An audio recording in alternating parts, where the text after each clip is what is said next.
Thank you. Good morning, ladies and gentlemen. During the declared emergency in the City of Toronto, Committee of Adjustment virtual public hearings are being conducted by electronic means through WebEx, an online digital platform, and streamed on the Toronto City Planning YouTube channel. These measures are necessary to comply with physical distancing requirements and a provincial order limiting attendance at public gatherings. This will be a virtual public hearing, and participants who have registered in advance will be able to make their presentations to the committee using WebEx, an online event that is being moderated by city staff. Anyone wishing to view the hearing may do so by watching it on YouTube. Participants who have registered in advance will be connecting either by their computer, a phone or tablet app, or by telephone. All participants will automatically be muted on entry. When your item is called, each participant will be unmuted by the moderator, one person at a time. Only the committee members will be participating by video. Any registered participants will be participating by audio only. We ask that you also mute your devices until you are called on to speak. We also emphasize that you have only one electronic device on at a time to avoid feedback issues. We acknowledge that the land we are meeting on is the traditional territory of many nations, including the Mississaugas of the Credit, the Anishinaabe, the Chippewa, the Haudenosaunee, and the Wendat peoples, and is now home to many diverse First Nations, Inuit, and Métis peoples. We also acknowledge that Toronto is covered by Treaty 13 with the Mississaugas of the Credit. In accordance with Sections 45 and 53 of the Planning Act 1990 as amended, this meeting of the Committee of Adjustment of the City of Toronto is called to order. My name is Alan Smithies, and I will chair today's meeting. Joining us on the panel today are Nazila Adarati, Paul Kidd, and Nadini Sankar Peralta. City staff are also present: Daniel Antonacci, Simon Lamb, and Adam Wills. The Committee of Adjustment considers applications for variances from the provisions of the zoning bylaw that apply to property, permission to extend or alter lawful non-conforming uses, and consent to sever property to create new lots. Anyone in attendance today who wants to receive a copy of the decision of the committee on an application must submit a written request for a decision by email. Please ensure that you include your name, address, and email address, because Committee of Adjustment and the TLAB will be sending notifications and appeal updates by email. If you do not agree with the decision of the committee, decisions may be appealed to the Toronto Local Appeal Body, or in some limited circumstances to the Local Planning Appeal Tribunal. Appeal instructions are set out at the bottom of the committee's decision. The hearing procedure is as follows. I will call each item in the order listed on the agenda. Where an application is uncontested, the agent or applicant will proceed with their presentation if required. The committee may ask questions and/or take the matter into the committee for a decision. Each speaker, including the applicant or agent, is given a maximum of 5 minutes to address the committee. I will comment when you are reaching the 5-minute limit. When addressing the committee, please state clearly your name and address. Please remember to confine your remarks to the matters described in the application. The applicant or agent will proceed first and will make a presentation to the committee of the application. Please note that the committee may not entertain revisions to proposals at the hearing today. In order to ensure that a revised application is accurate and that all those entitled to notice of the application are informed of the changes, the committee may decide to defer the application if it has been substantially revised. Then individuals, either in support or opposed to the application, are allowed to speak. Committee members may ask questions of each speaker after they have finished their presentation. When all speakers are finished, the applicant or agent has an opportunity to rebut only those issues that were raised by the speakers. This marks the end of discussion on this item. The application is taken into committee for a decision. We need to confirm the minutes from our previous meeting. We have none? None? Okay. Are there any conflicts of interest that the committee members would like to declare? There being none, thank you very much. And Mr. Chairman, we have no, Mr. Secretary, we have no files to close. Okay, thank you. We'll now proceed to the first item on our agenda, and that is item number 1, 1299 Don Mills Road. I have two speakers registered on this item. The agent is listed as Lindsay Dale Harris. Are you there? Yes? Yes, thank you very much. We have one person registered to speak on this item, madam. If you could give us a brief presentation on what you see as the merits of your proposal. I just wanted to ask before you start, have you had the opportunity to see the 18th of February report from Development Engineering and their recommended consent conditions? Yes? And there's also the 3rd of July report from City Planning and their recommended consent conditions. You had the opportunity to read both those reports? Yes, I have. Okay, thank you, madam. You have, if you please proceed. Okay, good morning, Mr. Chairman, members of committee. My name is Lindsay Dale Harris, and I'm a partner with Bousfields, and I'm here on behalf of the applicant, Liberty Developments. The property is located at the southeast corner of Don Mills Road in Legato Court, which is a cul-de-sac. It's about 2,540 square meters in size, and in old-fashioned language, it's about 2/3 of an acre, so it's a very large property.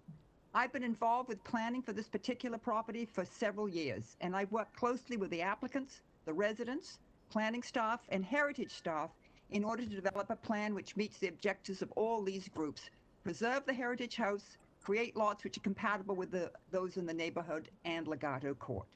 Importantly, the proposed consents will result in the creation of 3 additional lots.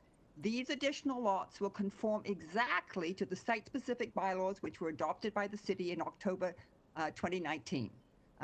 Their bylaws 2019-1782 and 1783, and they can be viewed on with the material that was filed in support of the application. The actual boundaries of the lot can also be viewed on the survey, which was included. Oh, look, it was included with the application and is with the material that you have. The retained lot, which is identified as Part 3 and easement, is the location of the George Gray heritage dwelling. It's going to be retained. It's subject to site plan agreement and site plan control, and it's going through the site plan application process now. The additional lots, the 3 additional lots, which would create a total of 4, the specific frontages and areas of each of those lots have been set out in the bylaw, and these new lots conform exactly to the provisions of the bylaw. And in my opinion, the proposed severance meets the conditions of Section 5124 of the Planning Act. It conforms to the official plan, and there are adequate services. The application is not premature, and I think it's really in the public interest. I'm looking forward to seeing that George Gray house improved and being very visible now from Don Mills Road. If there are any other questions the committee has, I'd be very pleased to answer them. Okay, thank you very much, madam. Does the committee have any questions of the speaker? Okay, thank you. Our next registered speaker is Ingvar Brogren. Are you there?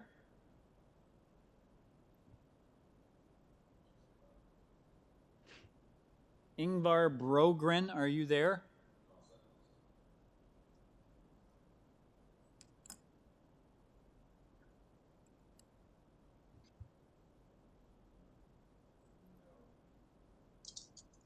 Mr. Chair, I do not note them at this moment.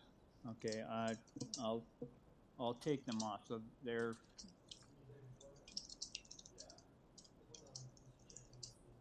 not there, Mr. Wills? No, they're currently not signed in, and I do not note their attendance within the WebEx, whether as a call-in or as a on the internet connection. We have no other speakers, correct? That is correct. Okay, they're not here, so I'll cross them off the list. Okay, thank you. I'll go back to Ms. Dale Harris. Thank you very much. I'm just gonna. There were no questions. I'll just double check. Does the committee have the person who is registered to speak is no longer there? So we have no speakers on this item other than the applicant. Does the committee have any questions of the speaker? There being none, could I get a motion on this consent application, please? Ms. Sankar? Yes, through you, Mr. Chair. No one has sent in a letter of complaint in any way. I'm really satisfied with respect to transportation's comments and heritage comments of no objections. So I will motion to approve this application, and I'll make it subject to the staff comments or recommendations. That's general recommendation standard conditions of July 3rd. Yeah, I think that's no forestry is needed. Thank you. There's also the development So, engineering conditions of 18th of Right, February. and subject to the development engineering Okay, thank you. comments. Someone to second Ms. Sankar's motion? Mr. Kidd seconds. All those in favor? That motion carries unanimously. Madam, thank you. Your application has been unanimously approved, subject to development engineering and city planning conditions.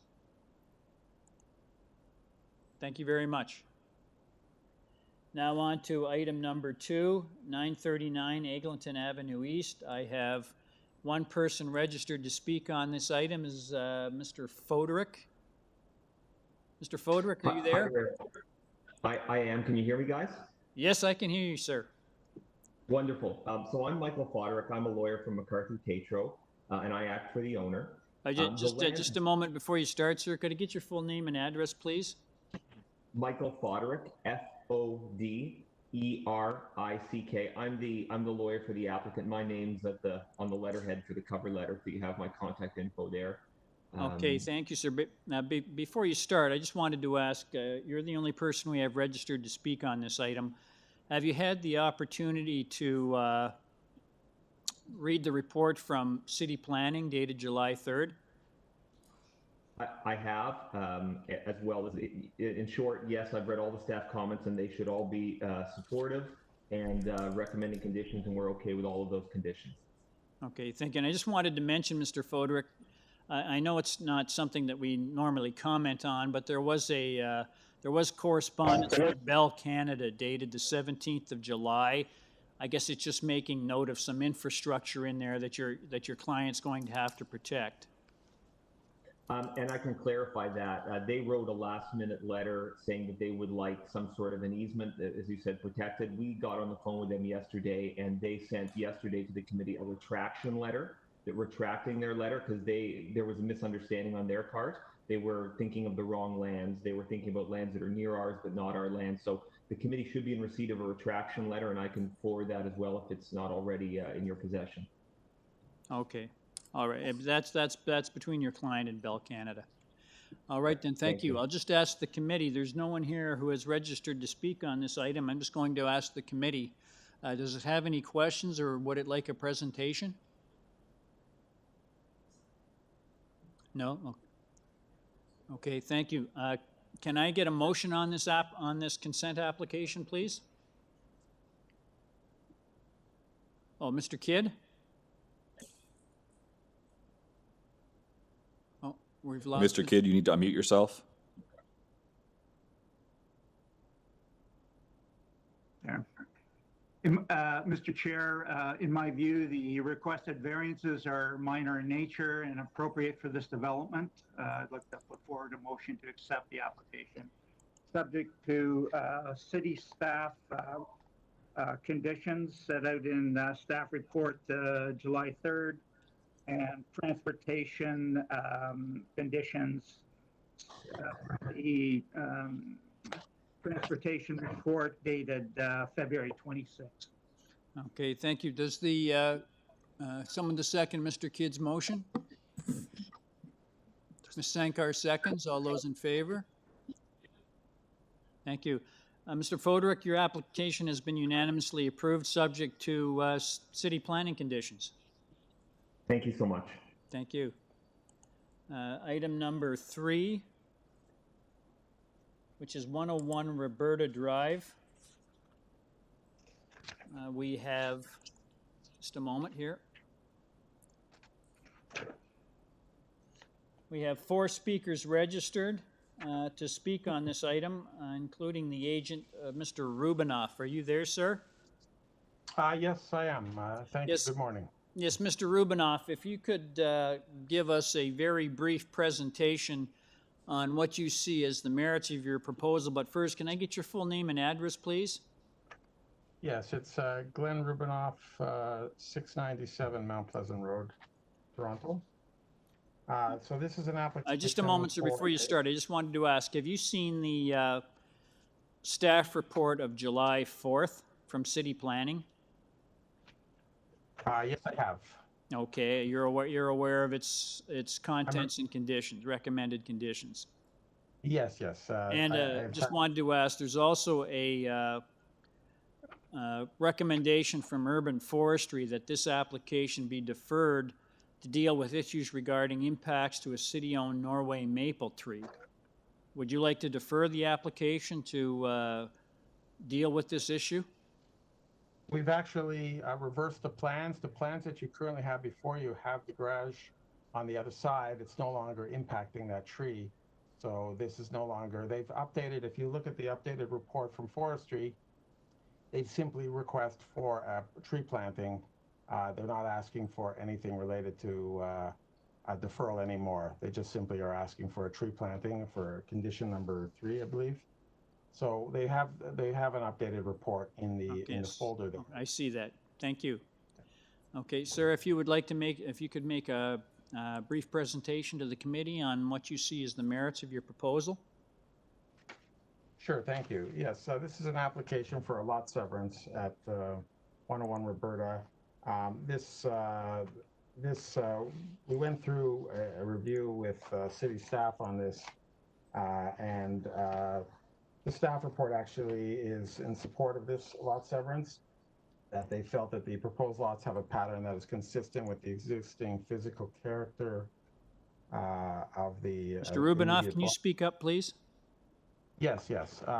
So the lot severance, the creation of the 2 lots, the staff feels that it does support the existing physical characteristics of the neighborhood and on the street, and they have no concerns with this.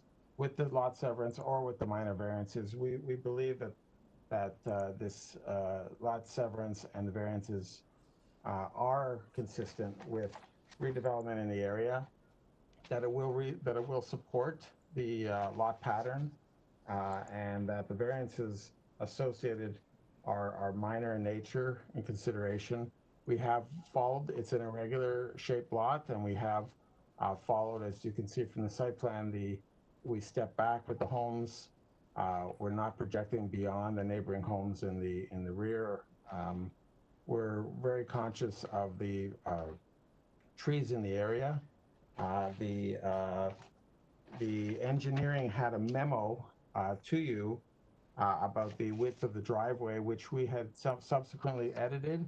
We no longer have that variance. So the public hearing notice you have is up to date, but the engineering report that was submitted from them was prior to that.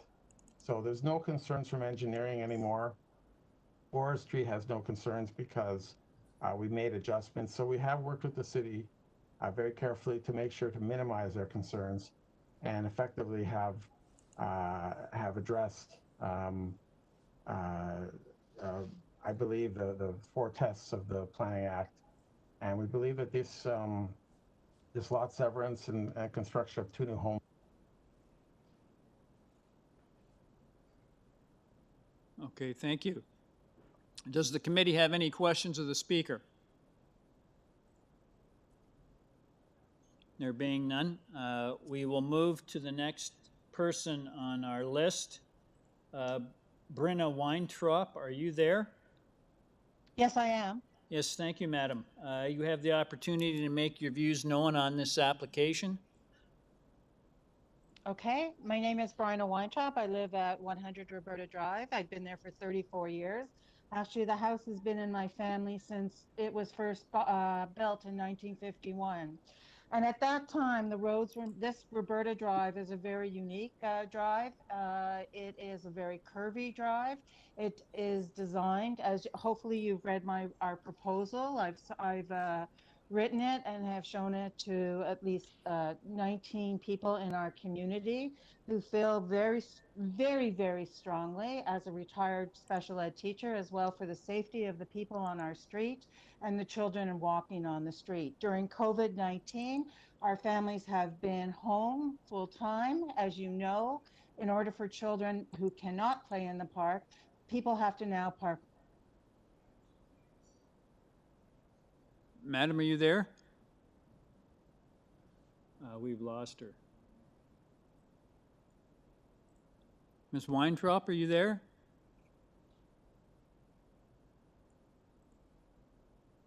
How's that? Can you hear thank me? you. Okay, thank you. Can you start where you we lost you there Start for? again? Thank you. Oh dear. Okay. Hopefully that won't be from my 5 minutes. Okay. You know, I've been there for 34 years. As I said, my family has owned the property through generations of my family since 1951. The houses were built after the war, and Ms. people had one Weintraub, car. Yes. you were at the part where you said the kids will be playing in the park, and then you got cut off. Okay, thank you very much. Sorry. So at that point, kids cannot play in the park because of COVID. People are parking on the street. There's also a lot of construction on our street, as well as other cars that are visiting people, you know, visiting other task-oriented visitors.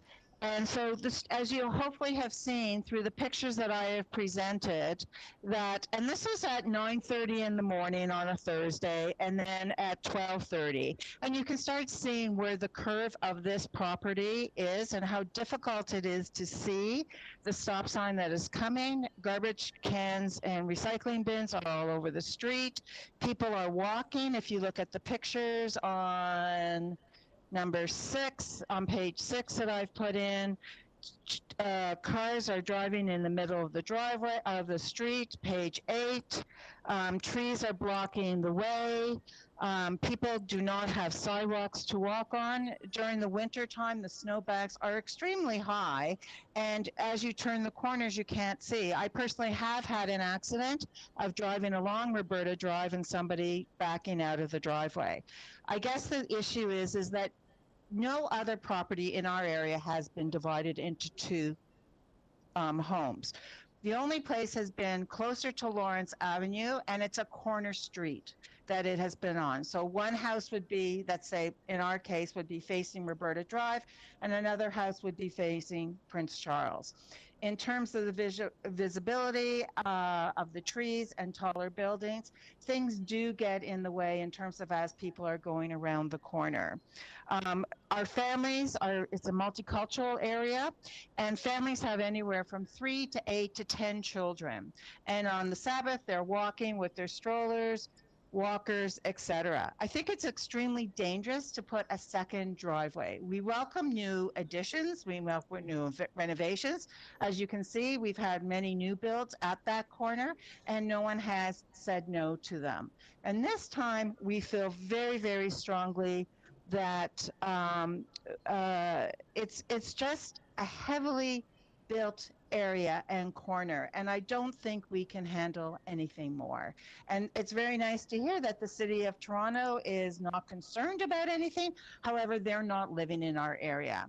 And the reason why we did not print out publicly for the 19 plus names is that people are afraid of retribution. And I can provide the names privately to the committee should they wish to see. But, you know, people just realize that these are properties that, though there is a great amount of land, some of them are not that deep and are, Madam, can you summarize, please? Okay, I guess what we're saying is that there's just too much for this street already to handle, and we're at capacity, and having another second home in this specific area where there is a stop sign, which is hard to see with trucks, is extremely dangerous. And okay, all thank we you, need madam. is another accident. Thank you. Thank you. Any questions of the speaker? Okay, the next registered speaker is Dale Romanowski. Are you there? Yes, can you hear me? Yes, I can hear you, sir. You have 5 minutes to make your views known on this project. For the matter of your chair, for the matter of time, Sir, you have to speak up. Okay, sorry. Can you hear me now? A little bit better. You got to speak up, though. Okay. Just for the matter of time, I'm just introduce myself. So I'm the owner of 106 Roberta Drive. So I'm the house directly across the street from this new development. I echo 100% Bryna's comments on on safety. And I don't know. I've never gone through this process before, and I apologize if I'm overstepping my boundaries. But I do have a question for the applicant when he talks about the fact that the current development proposal is in compliance with existing redevelopment in the area. I would really appreciate if he could expand on that a little bit. I don't see how. I mean, a lot of the properties on that street are, of at least, 40 feet at frontage, and this is a significant change. And I really echo the comments from the previous from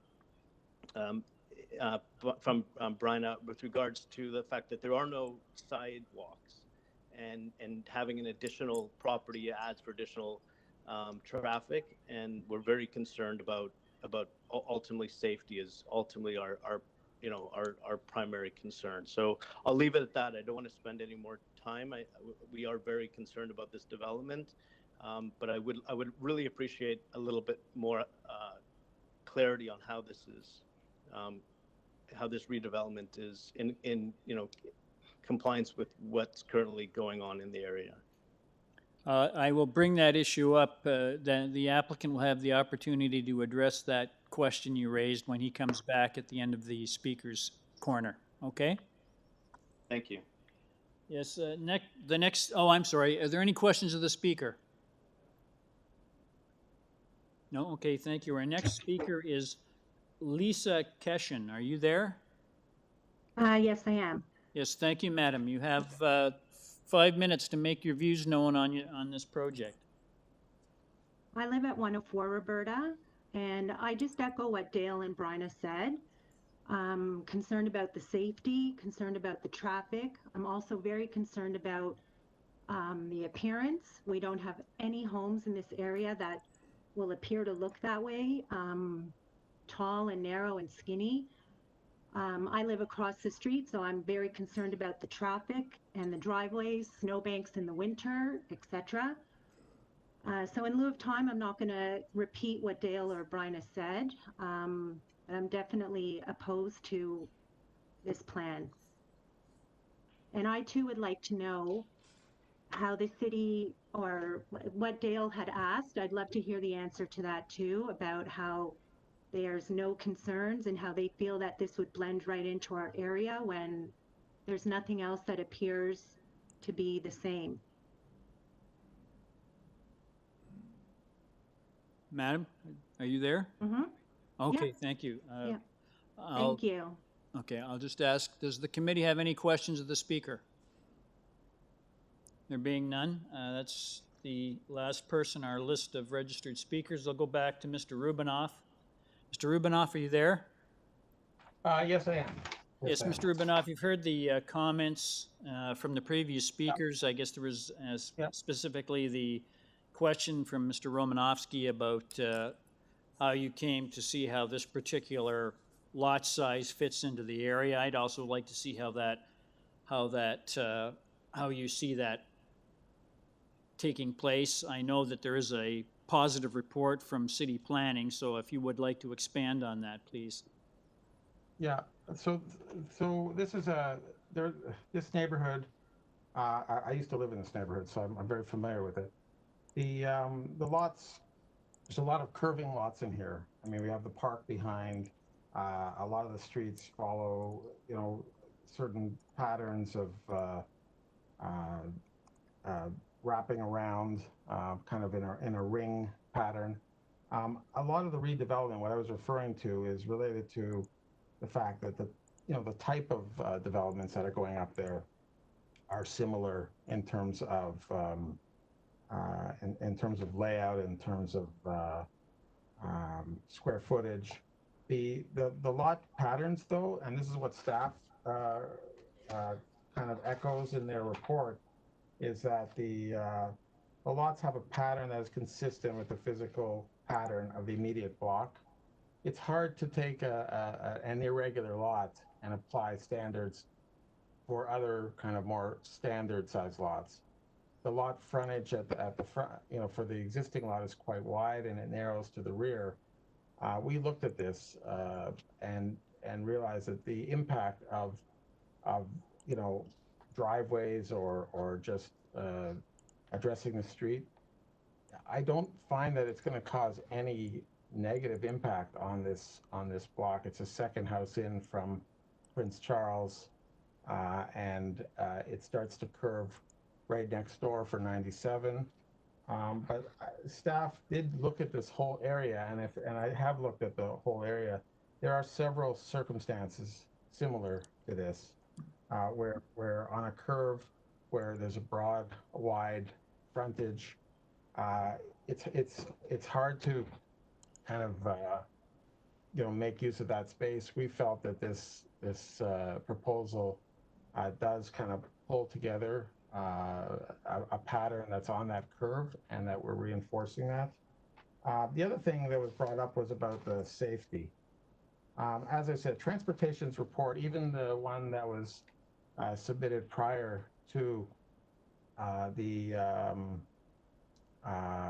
revised driveway width, because the only concern they had was the driveway width. We adjusted that to comply, and that's why that variance is no longer in the public hearing notice, because we made adjustments to it. But they didn't have any concerns about safety. And sidewalks, to be frank, is not something that we can address. It's not what's existing is existing.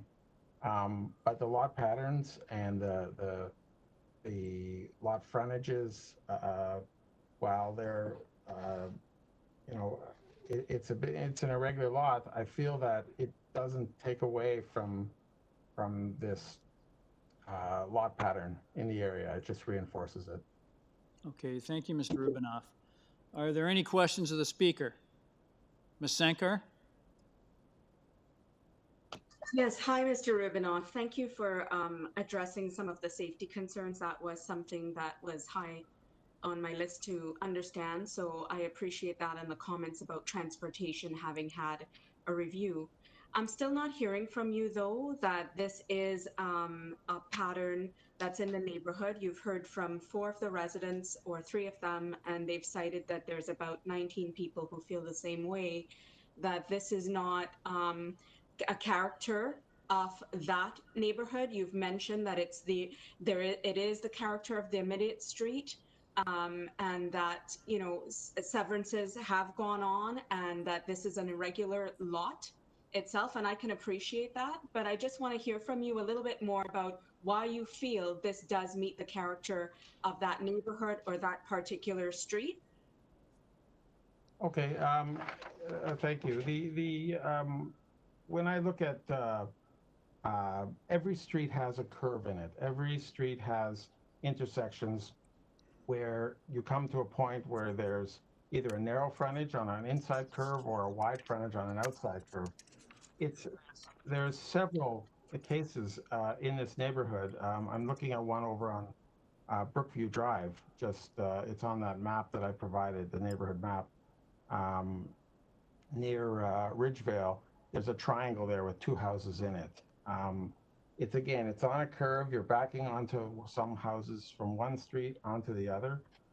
This was, the 19 letters, there's been no letters submitted with addresses of these people who they claim that they have letters from or petition from. But I do know that the immediate neighbors are adjacent to them had no concerns. But the lot patterns are there's no standard I think what I'm trying to say is that it's hard to apply a standard in the zoning bylaw, which is based on regular square type of lots, to a curve. And when I looked at the impact of putting two homes on this lot, I felt that the impact was minimal in terms of there was a gap effectively with the existing home that was there, and filling it in with two homes. And these homes are not large. They're, fairly standard size homes, but I felt that they didn't cause a precedent per se, which I know some people are concerned about. It's a particular lot in a particular corner here. And I just echo back to the city planning, because they looked at the entire neighborhood and they would have brought up any concerns related to this. They felt that it didn't, the lot pattern is, it's a little, this block is a little unusual from the rest of it, but there are several circumstances in this neighborhood because of the way in which the streets curve. And I just echo that they Okay, thank you, Mr. Rubinoff. Are there any further questions of the speaker? Can I get a motion on this application, I please? understand across. So, okay, I'll just summarize. Oh, I'm sorry, Mr. Rubinoff, did I cut you off? That's okay. Yeah. All right, Yeah. do you have anything else to add? Just that I do understand the concerns of the neighbors, but I also not sure that it's going to be result in any negative impact for them. Okay, thank you. Ms. Sankar, did you get your question answered?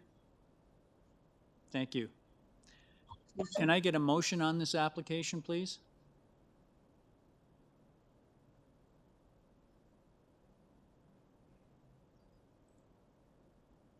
Ms. Sankar? This is a difficult one for me because, I totally hear what Mr. Rubinoff is saying, and I'm hearing from the neighbors live as well who are actually living there. And even if we don't have those letters on file, I think that they are speaking for a neighborhood that they're a part of. And hearing Mr. Rubinoff, the explanation doesn't really give me what I feel I need to say that this absolutely fits the neighborhood, the character of this neighborhood. And so for that reason, I'm going to motion to refuse this application. Okay. Thank you, Ms. Sankar. Someone to second Ms. Sankar's motion to refuse? Oh, Ms. Adderati seconds. All those in favor? they're refusing it. Opposed? Mr. Kidd dissenting. Mr. Rubinoff, your application has been refused. Thank you very much. Okay, thank you. We're on item number 4, 239 Bedford Park Avenue. I have 4 speakers on this item, and the agent is Mr. Franco Romano. Are you there, sir? Good morning, Mr. Chairman. Franco Romano here, 2095 Autumn Breeze, Port Credit. Yes, thank you very much, sir. If you could give the committee a presentation on what you see are the merits of your project. Certainly, this is an application that involves one variance. It's for a rear yard landscape variance. And if we go to slide 1 of my supporting material, what you're going to see in the rear yard is that this is a professionally landscaped, manicured, and engineered rear yard. It is a compact rear yard. You're going to see in the left-hand photograph, this is a view easterly, and we'll see just beyond the fence, you're going to see some other elements of this urban environment where rear yards are in a compact nature, and they have a variety of treatments. Very small landscaping and hard surfaces, paving stones, asphalt, concrete, etc. And what you're going to see on the subject site is that the landscaping and the paving stones, which also permit permeability, are part of a professionally engineered drainage system as well, which is actually an improvement over the previous condition. previous condition with the clay soil did not allow permeability to the extent that this existing condition achieves. If we look on the right-hand photograph, we're going to be looking westerly, and you're going to see similarly over top of the fence, other neighboring properties. You're going to see on the right-hand side, there's a deck that extends about as far as the deck on the subject site. Also accessory structures, so the distance between where those accessory structures are and that deck, also very compact. If we go to the next photograph, the next slide, slide 2, where you're going to see is an air photograph here. And if we start on the left-hand side at Elm Road, we don't have to go too far to see that properties with rear yard conditions that have next to 0% landscaping are commonplace. Right at the corner, you're going to see garage, and this is on the west side of Elm Road at the intersection. You're going to see garage, hard surface, dwelling. And then even that hard surface extends into the boulevard, into a portion that is not private property. And that is indicative of the compact nature of this neighborhood, where if you're on a corner properties typically bleed their amenity area into the boulevard. And to the extent that if we look on the right-hand side, so this is the southeast corner of Bedford Park and Elm Road, and I have some photographs in the upper left-hand portion of this air photograph.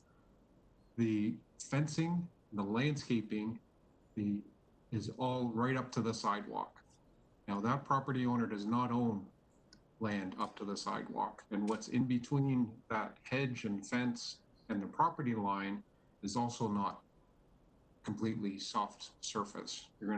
So that extends that compact rear yard into the boulevard. And for the other properties that are in the interior, just like the subject site, if we run across from left to right, you're going to see what I'm presenting in the statistics here. The range of rear yard landscaping goes from 0% to 100%. And 100% are those properties that do not have rear parking. So they're relying on street parking. So they don't have a garage or any other parking pad in the back. They may have a small shed, and I haven't accounted for that. So if we look at the second part of the second row of my table, lands that have landscaping provision in the backyard smaller than the zoning bylaw, 89%. So this is not a condition which is unique or new to the subject property. This is a condition that prevails throughout the neighborhood. And you see in the third row, smaller than 5%, because the proposal is seeking 4.4%, is 27%. That is also a substantial representation. And if we run along, basically going from left to right in this air photograph, you're going to see a similar condition to what the subject site has, which is from the laneway towards Bedford Park. You're going to have a garage, then your amenity space, which is compact in nature, and you can see some of them have landscaping, yes. 30 seconds, sir. Others have nothing but hard surface, and then the dwelling. The garage that's on the subject site today is actually smaller than the garage footprint that's shown in this air photograph. So I would submit that what's being proposed here is actually an improvement over what was there before. And keep in mind that this landscaping provision only applies because the property is 6.8 meters in frontage. If it were okay, 6 thank you, meters Mr. or Romano. smaller, there would be no landscaping requirement. Mr. Romano, I just wanted to emphasize you're indicating that your client, the hard surface that's going to be proposed in the backyard, it is permeable pavers to allow water drainage. Stone pavers there, and it is a professionally engineered rear yard that replaces the, I guess, patch of grass that would have been there before is over top of clay soil, which is not that permeable. Okay, thank you, Mr. Romano. Does the committee have any questions of the speaker? Mr. Kidd? Just if you could clarify for me, is the point, the 4% landscaping in the backyard, is that existing at this point? It is existing, yes, sir. It's existing. Okay, thank you. Yep. Any further questions of the speaker? There being none, we'll go to our next item on, our next person on the agenda. I have an Olga Grebenchuk. Are you there, madam? Yes. Yes, I'm here. Madam, you have the opportunity to make your views known on this application. Yes. Please proceed. Yes. I'm power of attorney for my friend Maria, and I've asked my son, Gennady Grebenchuk, her grandson, to speak for us. Please. So, madam, I didn't get what you were saying. Can you please repeat that? Yes.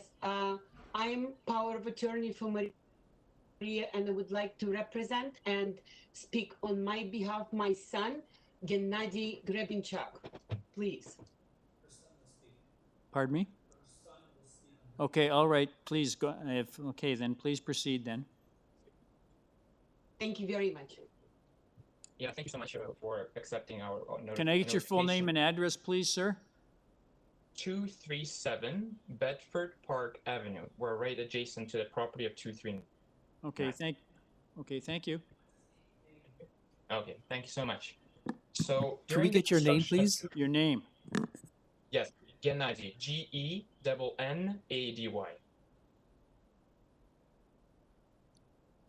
Okay, sir, go ahead. Thank you so much.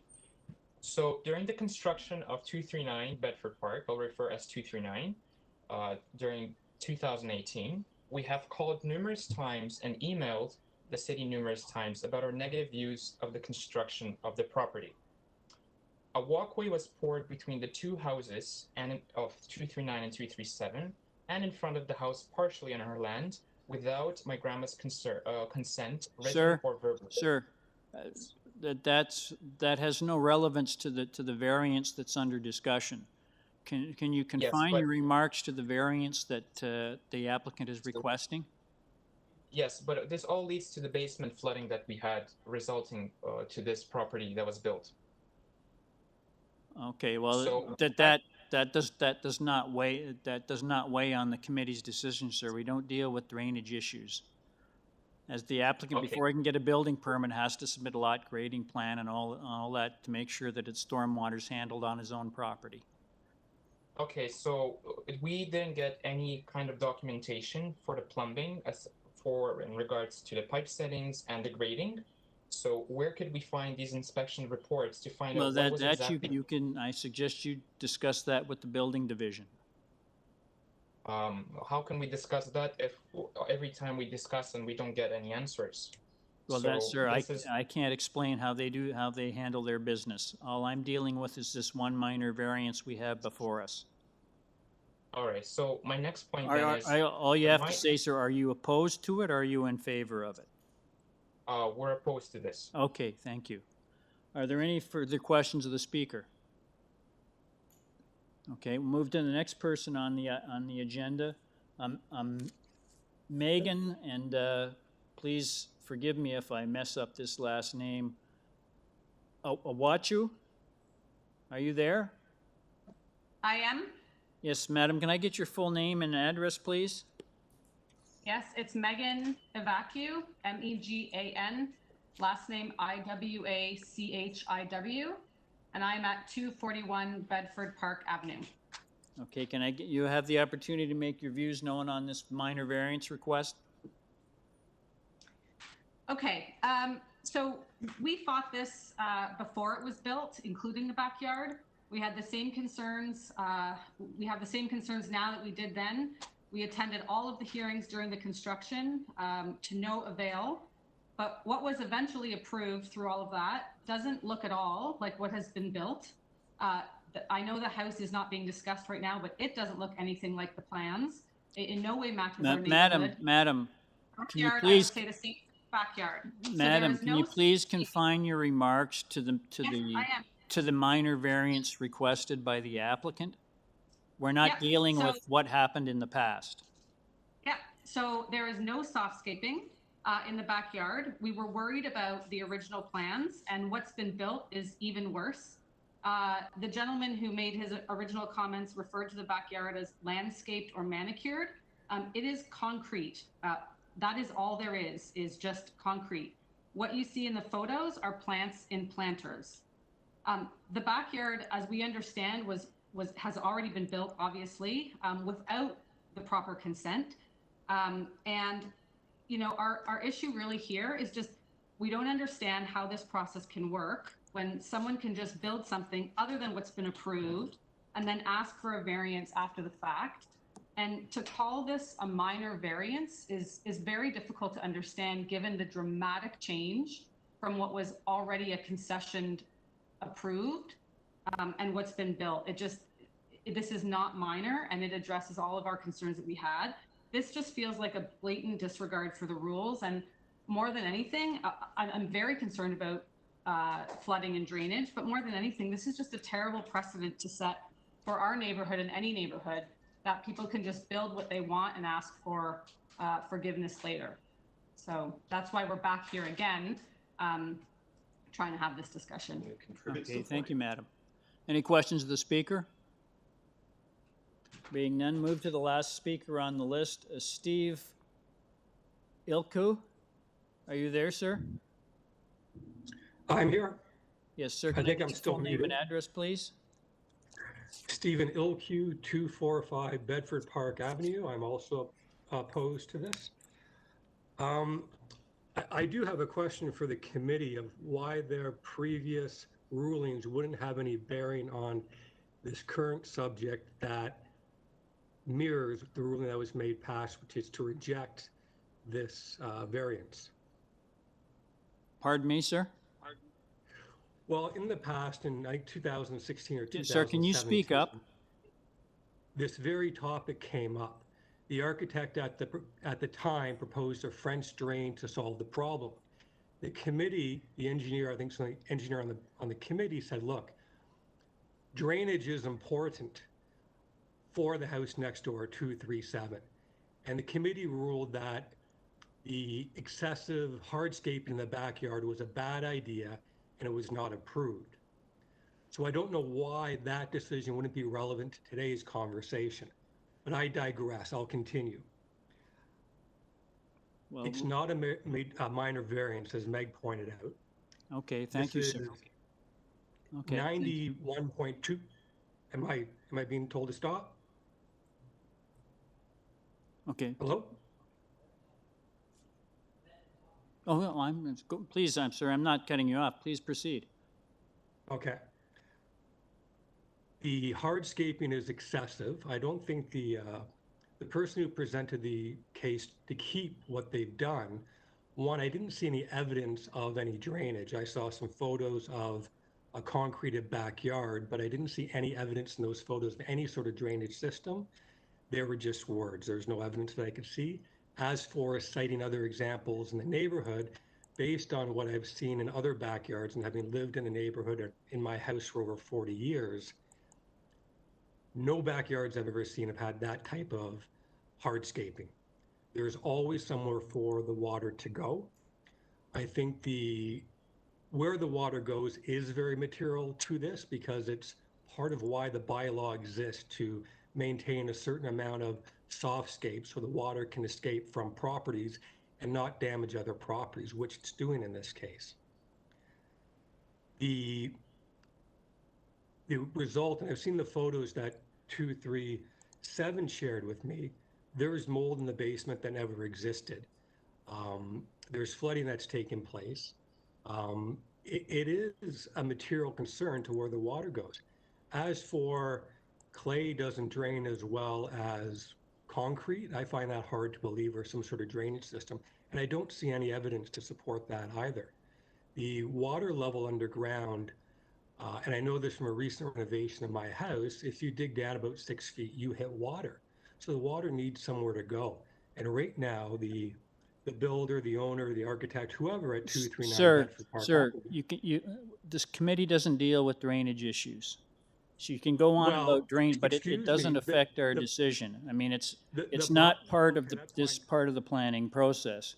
Okay. The application will be dealt with. He has to get a building permit. It'll be dealt with through the building division. He has to submit a lot grading plan. All the stormwater has to be managed on his own property. So with, Well, it's not you can being go on managed. about the drain, but it doesn't affect, it doesn't impact We on our have decision. contacted Wilderness Authority and they've done nothing. This is to the committee to rule on this, to make a decision where no one else is doing anything. And this is your responsibility. They've gone and built something that's detrimental to the city.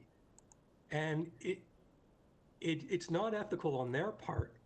And it's not ethical for the committee to ignore their duty to the city of Toronto, the neighborhood, and the constituents. So, and I think from a pure bylaw perspective, it's quite clear this is wrong. This is flagrantly against what the bylaw is, and it should be not approved. It was not, the builder in question understands the rules. He's built other houses in the neighborhood.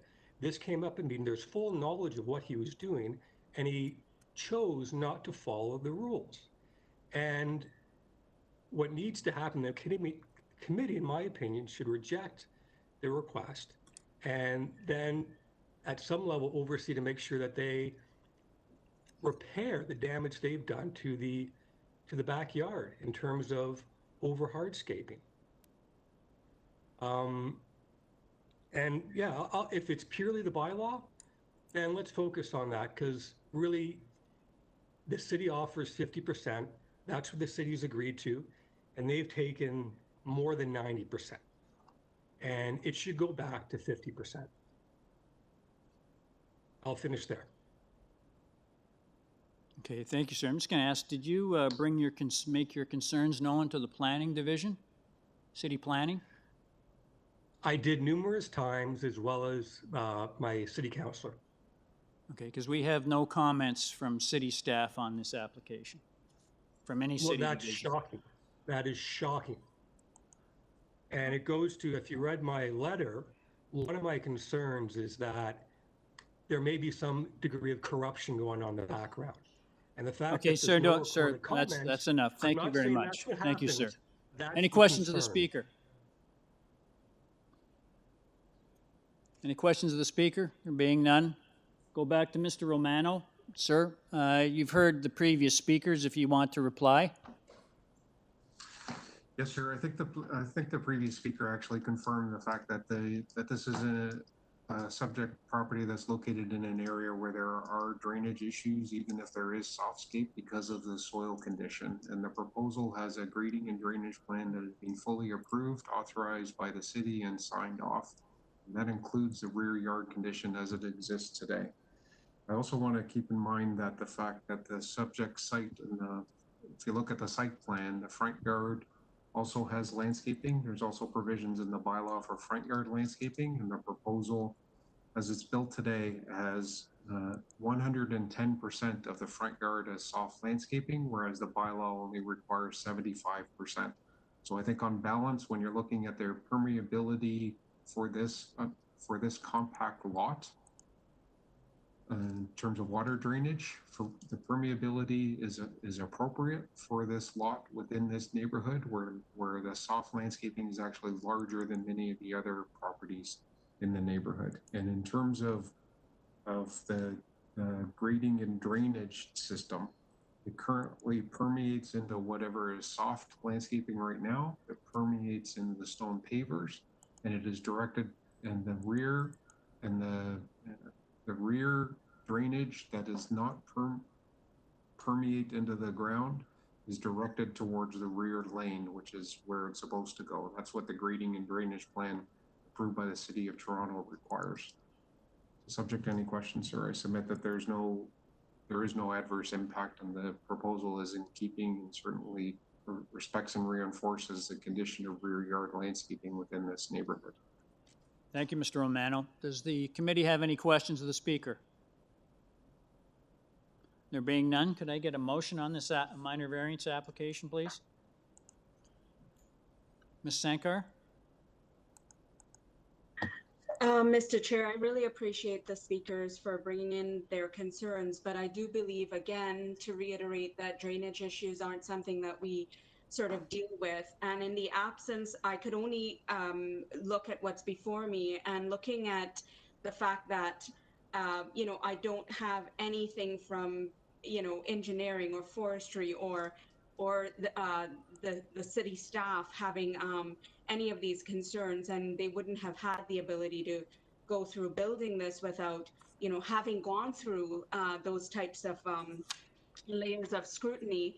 And what was really helpful for me is that the applicant, a picture shows 1,000 words, and by evidence of showing me what the character of the neighborhood looks like for these very compact lots who have done mostly the same thing, I'm in favor of this application, and so I'll put forward a motion to approve it. Thank you. Someone to second Ms. Sankar's motion?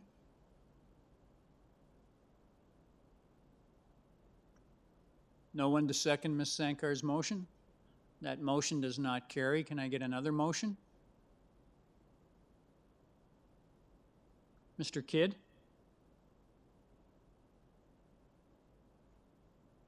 Mr. Chair, I'm concerned that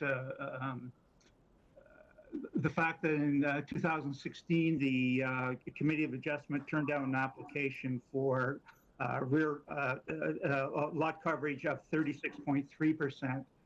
That was rejected, and in 2016, and now in 2020, we've got an application where the builder's gone ahead and done a coverage of 4.4%. I don't, in my opinion, that is not a minor variance, and I'd like to put forward a motion to refuse the application. Someone to second Mr. Kidd's motion? Ms. Adderati seconds. All those in favor? Opposed? Ms. Sankar dissenting. Mr. Romano, your application has been refused. Thanks for your time. Have a great day. Thank you.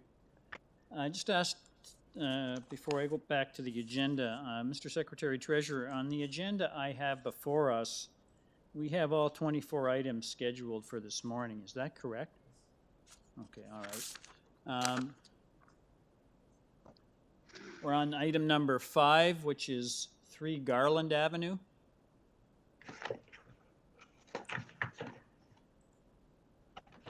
I have 1, 2, 3, 4, 5. I have 6 people registered to speak on this item, and Mr. Richard Wengel is the architect and the agent, I guess, for this project. Sir, are you there? Mr. Wengel? Members and Mr. Chair, he is here. I'm just having a hard time unmuting him for some reason on my end. Okay, can you hear me okay? Mr. Wengel? Mr. Wengel is there, like I said, but I cannot unmute him for some reason on my computer. Okay, so we'll come back to him. We'll come back to this item. So we'll move to item number 6, which is 30 Harley Avenue. I have 1 person registered to speak on this item, and that is Lindsay Bruce. Are you there?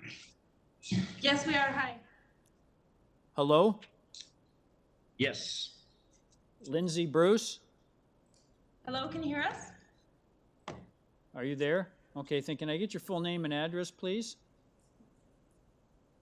Yeah, George and Lindsay Bruce at 15 Colburn Street, Hamilton.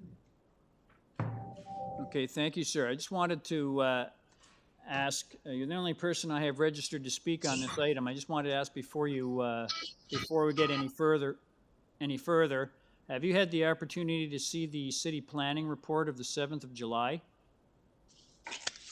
Yes. Yeah. Now, I just wanted to ask, are you proposing changes to your application? We are not. Oh, you're not? Okay, all right. I had something in here that suggested that, but I guess that must be an error on our part. So there's no changes proposed, but you've seen the city planning report that recommends the property, if we approve the application, it be developed substantially in accordance with the north and south side elevation drawings. That's correct, yeah. Okay, thank you. I'm just going to ask the committee, does it have any questions or comments, or would it like a presentation? Yes, through you, Mr. Chair. I appreciate the presentation. Okay, thank you. Sir, if you could give us a very brief presentation on what you see as the merits of your proposal. And here, Mr. Chair, I also want to ask the applicant while he's due the presentation to also comment on variance number 1 and 9, the proposed height of the building, because in public notice, the number of the height of the building is different than what is in city staff. So we would like to know that what we have in city staff, if it's something that is based on the new drawings or based on the something that I missed. So I would like to get clarification. For example, in first variance, the proposed height of the building structure on the public notice is 11.1 meter, and in the staff report is 10.50. Same as variance number 9, that public notice is 9.54 meter versus the staff report which is 9.24 meter. So I also appreciate when he's doing presentation, also clarify on those two variants. Thank you. Yes, most definitely. Yes, sir, did you got that from Ms. Adarati? And because I pointed that out before, because there seem to be changes between what's on your application and what is in the staff report. Yeah, so there was an original application that was made to the planning staff. We did receive comments, and we. Hello?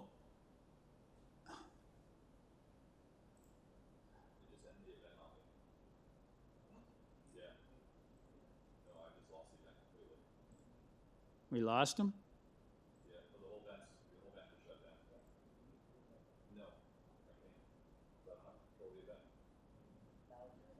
We lost everything?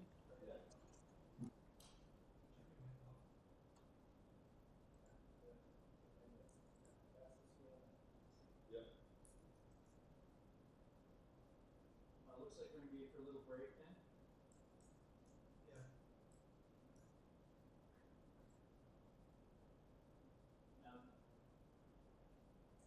Our other committee members don't know that this thing's crashed, right? No. Okay, all right. Okay, so we still have an event here though. It's just.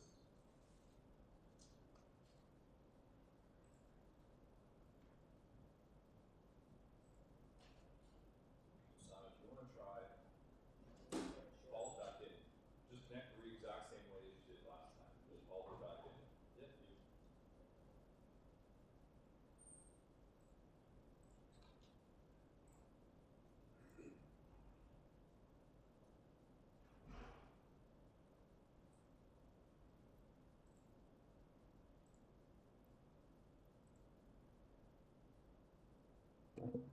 Um,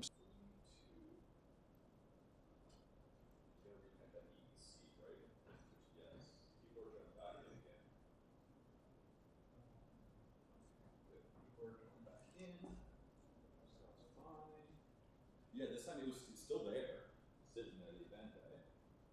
You just said WebEx closed. No, we know. Yeah, what we're trying to fix it.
And we are fixing it. Yeah, just hang in there. We'll get it fixed. Okay, so now you're presented a moment here. Let's see if we're going to screen on.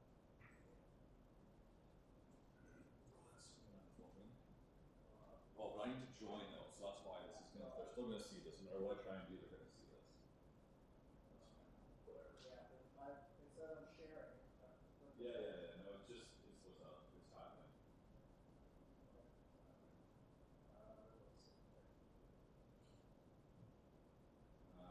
You know what you could do, so I did before you do it before I can you forward me?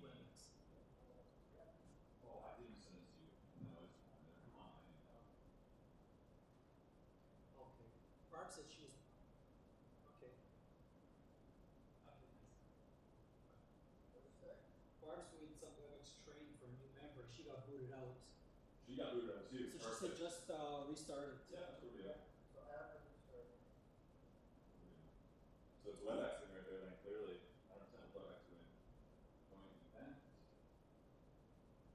Okay. Okay, so that's just good enough sharing. Yeah. Now if you want to put the our warning back up, just saying clear new adjustment, you got there. Say welcome. Yeah, welcome for now. Welcome for now is great. Perfect. Thank you. I gotta use one. And then this. I need to make this full screen, right? Okay, so that is yes. Good.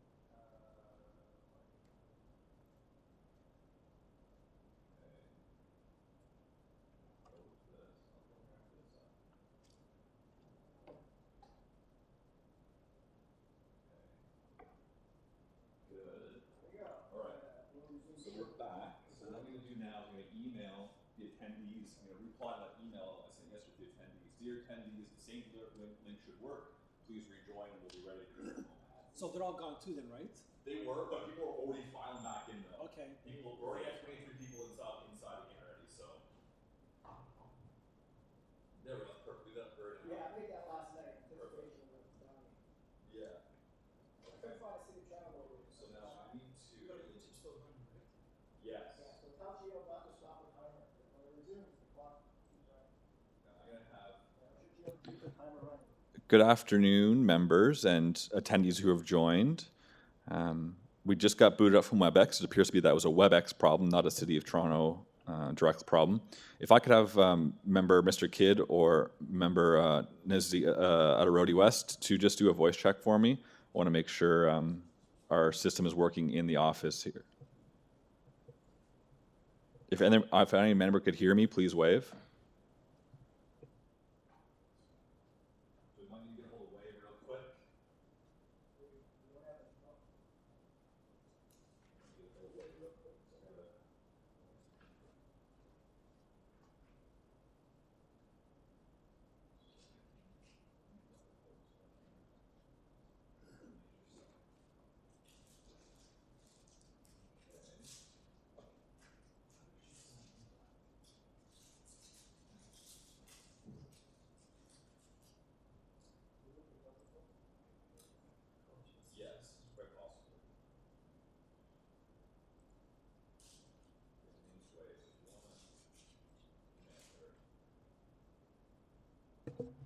Good afternoon, members. Can you hear me? Can you, Mr. Kidd and Ms. Adarodi, can you guys just unmute yourselves and say hi and see if we can hear your voice as well? No, we can't. Okay, thank you. We can't hear you, but we'll fix that.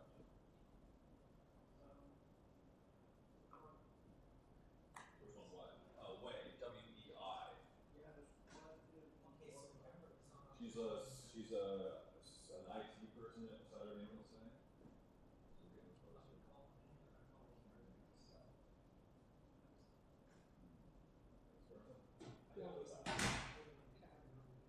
I got her 2 emails as well. So, she's senior tech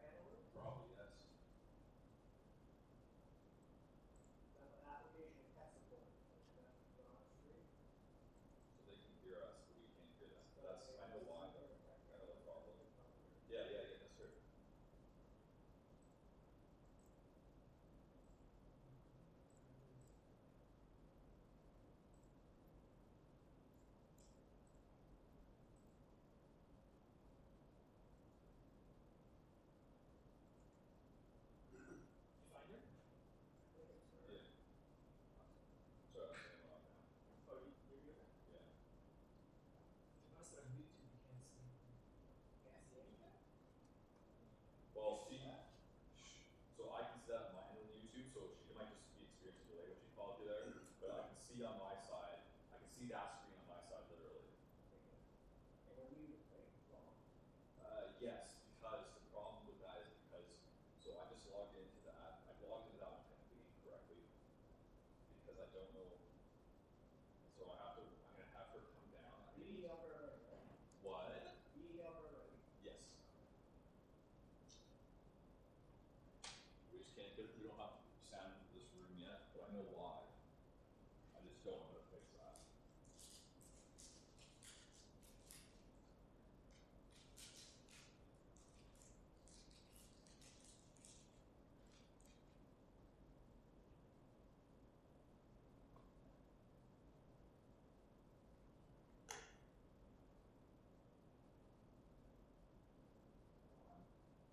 I think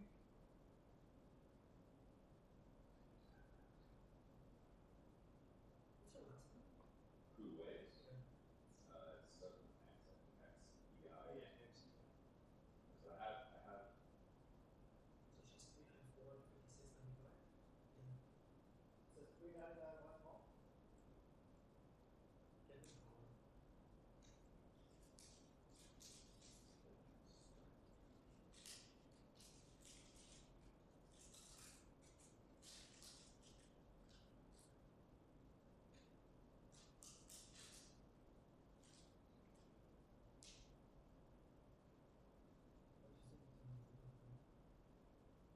she's the only one that's in there right now.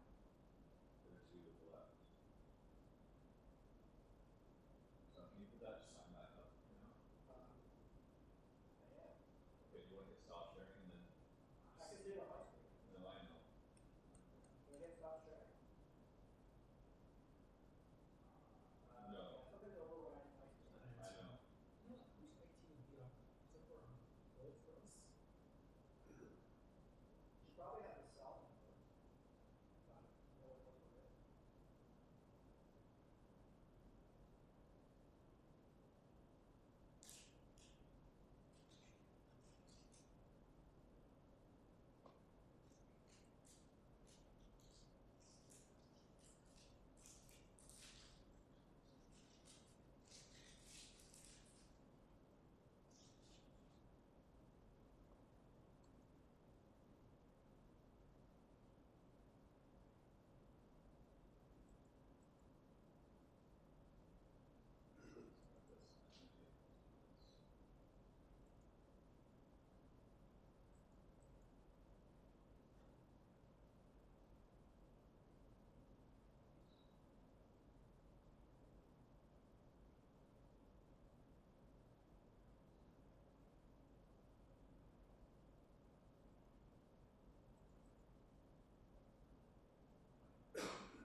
Check this out.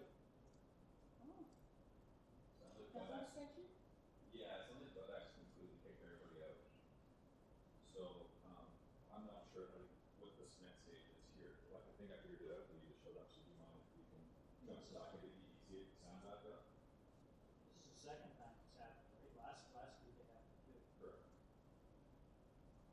I don't know if you need the attendee passwords to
this is not acceptable. We need support in the initial one. Yeah, it's good to know that WebEx completely crashed. It wasn't us. We had those two guys here for the first 2 years. that's They right. didn't run it very long. Working with people, they do well, they can still. We need people to hear that and Yeah, right, okay. That's why. Yeah. And you're exactly, so you're going to these next. Yeah, I'll be able to do this next time. I'll help you next time for that.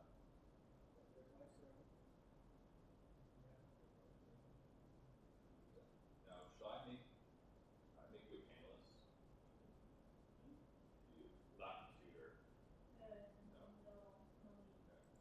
But we I should. think last time, the reason you cannot do is you're using your email. That's what I thought. Yeah, because you're using your email there. Over here. You cannot use the one. Makes sense. So I'm just the big using one. a fake one here. That's why I thought as soon as you did that, I realized, okay, that's where I was. So I know I was on the right track. I would have had that up and going. That's good to know. I'm going to not go over here anyway, so. So is Over this? here. Is it okay for that? Is this okay? I did that. Yeah, I hit okay for that. I did that. I just did it on purpose just now. Oh. So you can hit okay for that, and then I can unmute your user. So I just want to see. Try Paul. Good afternoon, members. I see Paul, you're in. Do you think you could do a quick voice check for me?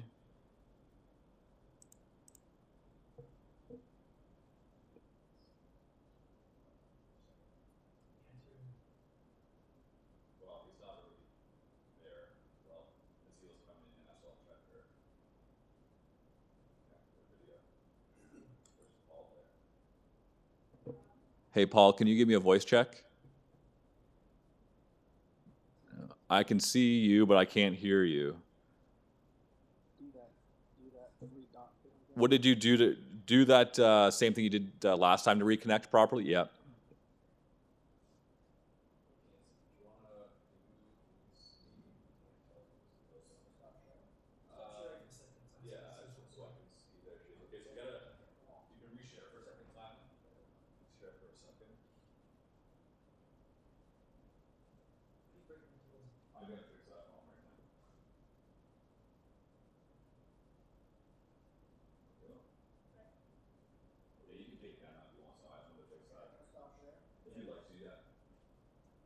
So Paul, hopefully he's going to fix it the same way he did last time.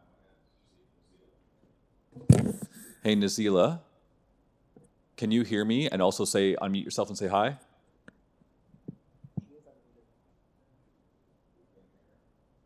so why can't we hear her?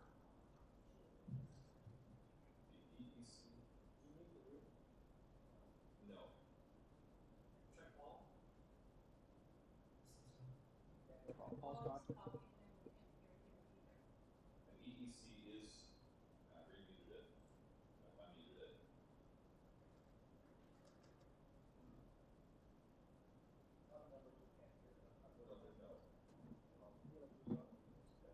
What do we think? What do we think is our hang up right now? Adam, can they hear you? Yeah, they can definitely hear me. Well, tell them to hear you. So usually, right now, when I know of a problem, I can't hear them.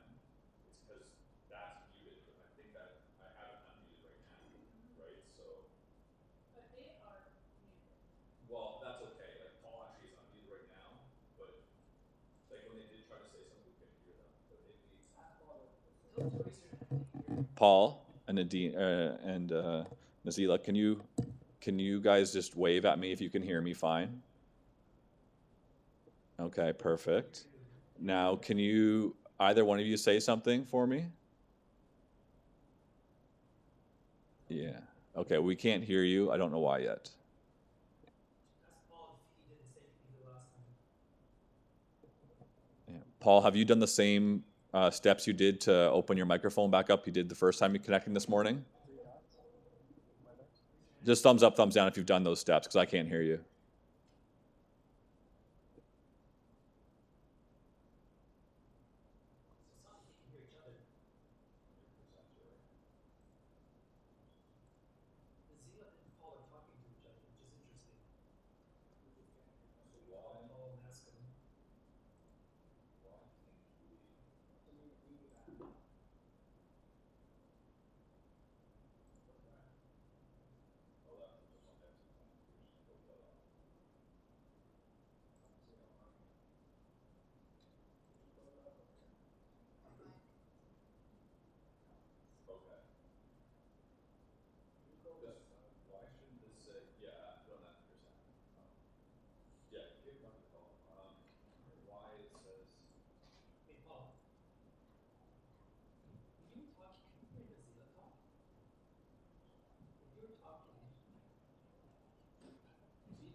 hear each other, right?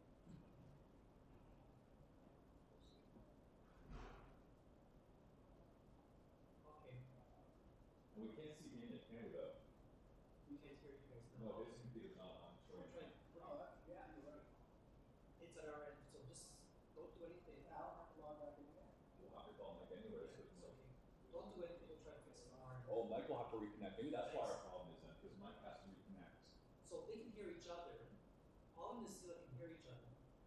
Yeah, we need to get a hold of Mike because he needs to call back in to put Alan on the screen. What's the problem? Well, it's one problem. I'm not sure it's going to be the ultimate.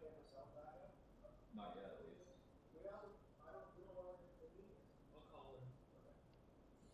Yeah, but especially if we get the IT help and we need everybody to that.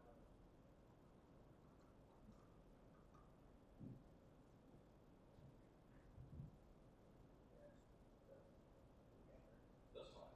Yeah, she's fine. No.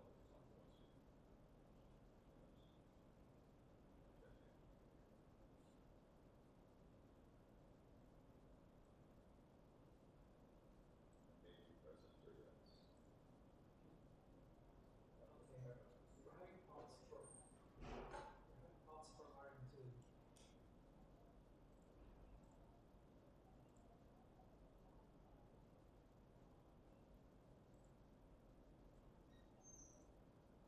Okay. No, sir, it's up. Don't worry about it. It's up to you. Okay, thanks. Okay, thanks. She's trying to, keeps knocking her off, so she's gonna keep trying. Interesting. Yeah, well, Yeah, we're still get Alan on the TV. We don't have Troy yet. Alan, okay. We're Right. waiting for that. I don't know You why. need to get, marked up. Market's on vacation. Who else? Someone's got to call in, doing that post call in, right, to get Is Alan's on TV, right, What's with his name? camera wise. Yeah, this is Mike is doing the support thing. Yeah, yeah. Yeah. Yeah, I he's know. supposed to pick up. I'll keep calling him.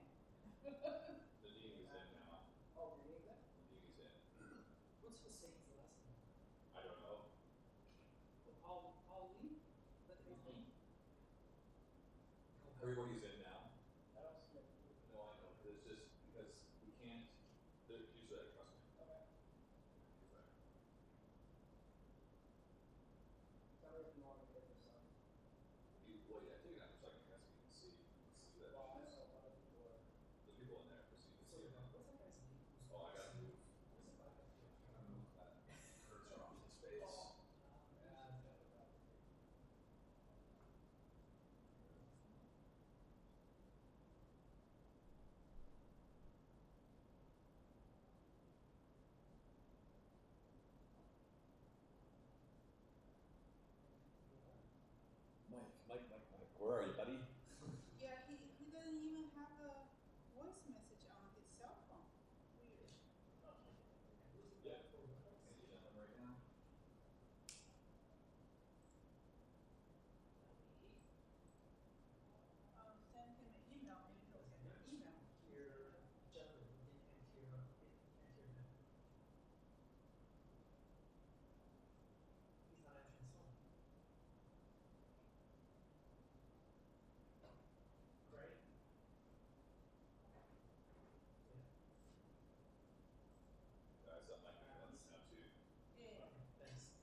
get Alan on screen one. We don't have Alan screen Well, when they talk, they unmute themselves.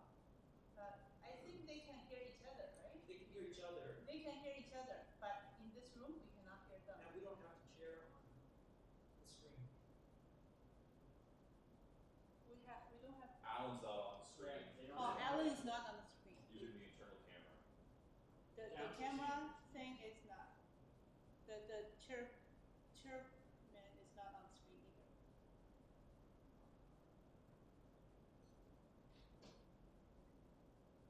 Yeah, you gotta reconnect the room.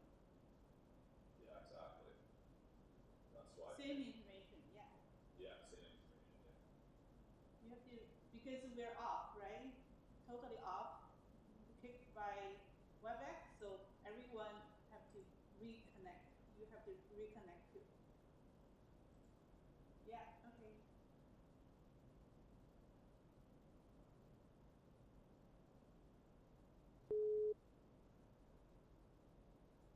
Enter the event panelist numeric password, followed by pound.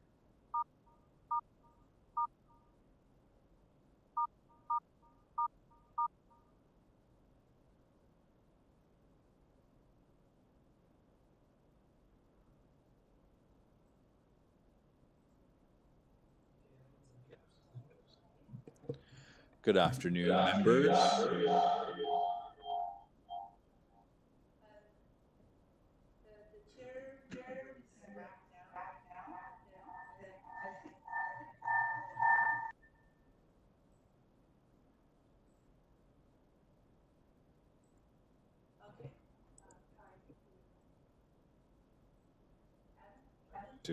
Hello.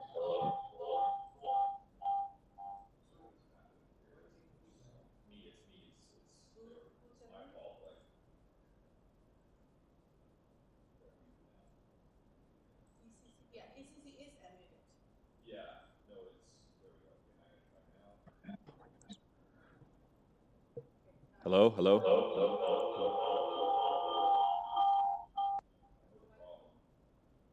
I can't mute myself as COA host. I cannot mute myself. Host cannot unmute. No, I need to mute my COA NY, and I cannot. That's why I'm getting feedback. I know exactly why I'm getting feedback. I'm trying to unmute myself. No, I'm trying to mute myself. Trying to mute myself.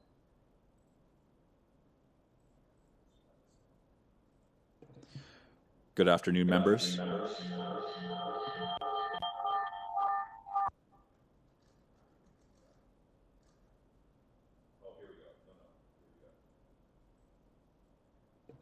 Hello, members. Can you hear me? We got it. Members, can you hear me and wave?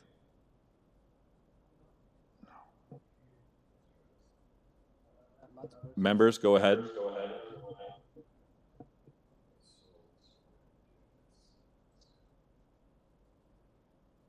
Do you hear me? Yeah, Paul, we can hear you. Can you hear me? I think you're the only one, Nazil. Yes, I can hear you. Okay. We can hear them. I can hear you too.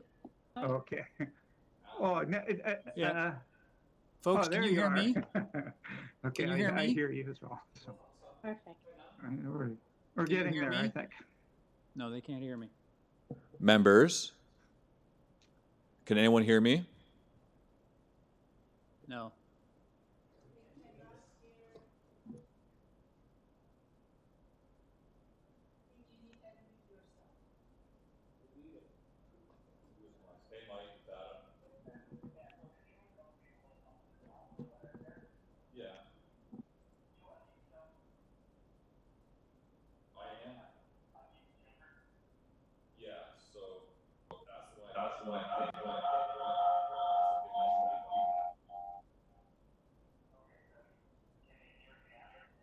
Members, can you hear me now? Yes, they can. Yes, we can. No, I not good to go. I hear you, but there's a ton of feedback on your audio. So, what's happening? Mike, I think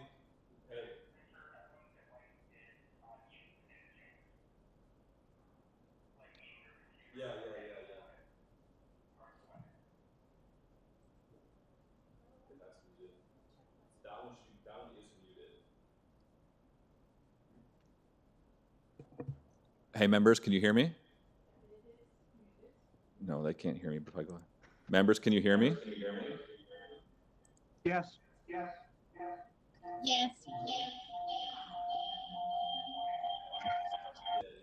I hear you, but I hear a lot of feedback on Adam's and Nazila's voice. Yes, the same with my audio as well. There's a lot of feedback.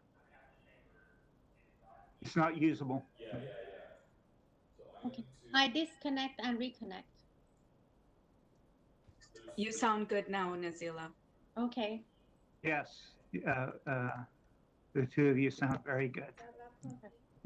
Hey, members, can you hear me now? Yes, very good audio. And there's no That's feedback? good. No. Yes. Perfect. Okay, stand by. Mike, what I think happened was the laptop that's kind of controlling the camera for everybody, that one has microphone enabled, but I had it muted, but that's what was causing feedback with that. So I think I got it under control now. Yeah, stand by for a minute if you don't mind now. Alan, go ahead with your... We can proceed? Yeah, go ahead and see if we can... Ladies and gentlemen, my sincere apologies. We've had some technical problems, but we're back online now. We'll proceed where we left off. We're at item number 6. Okay, thanks, Ryan. We're at item number 6, 30 Harley Avenue. And we have, just go back, we had the agent, Mr. Lindsay Bruce. Mr. Bruce, are you there? Mr. Chair and members, they are there, but I am having troubles unmuting their microphone at this moment. We'll see if we can get that underway. Do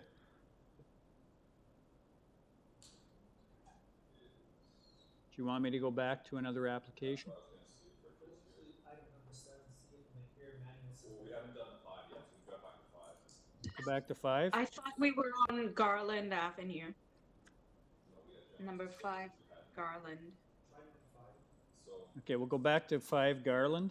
So I'm clicking on, so I'm on Richard's on right now, and I'm slamming this, but I can't unmute him. Oh. Yeah.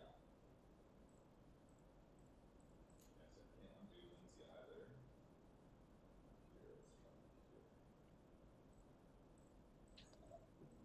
Oh, there we go. Here, item number 7. So we're on item number 7. Mr. Chair and members, the first agent that I can successfully unmute at this exact moment is for item number 7, 70 McGillivray Ave. The agent is Mahir Manos. I'll go ahead and unmute them in a moment now. Okay, thank you. Item number 7, we've jumped ahead to item number 7, which is 70 McGillivray Avenue. I have one speaker registered, Mr. Mahir Manios. Sir, are you there? Sorry, can you hear me? Yes, I can hear you. Okay, so it's Mahir Manius. I'm the agent for the owner. Address is 1 Deepwood Grove, Toronto. Okay, thank you. Just a moment.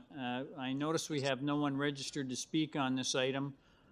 You have 6 variances before us. It's pretty clear what you're asking for. We also have no comments or recommended conditions from any municipal staff. I'll just ask the committee, would it like a presentation or does it have any questions? Okay, thank you. Ms. Adarati? Yes, I just have a question regarding the variance number 1, the lot coverage, 34.53% versus 30%. I just need an explanation. Okay, thank you. Sir, did you get that? Ms. Adarati would like a justification for why you think that your coverage of 34.53% is appropriate? Sure. I just wanted to bring to the attention of the committee that there was a previous committee for adjustment application which was approved last year, and it was approved at 35.8%. We've revised the design now to actually reduce it to 34.5%. The building actually complies with all the required setback, although there was an original side yard setback variance as well back in 2019. The building depth is just over 15 meters, which is substantially less than the allowable length. So the building fits well within the parameters, the allowable setbacks and the footprint on the property, and without sounding like a broken record, we're over 1% less than what the committee approved a year ago. Okay, thank you. Did you get your question answered, Ms. Adirati?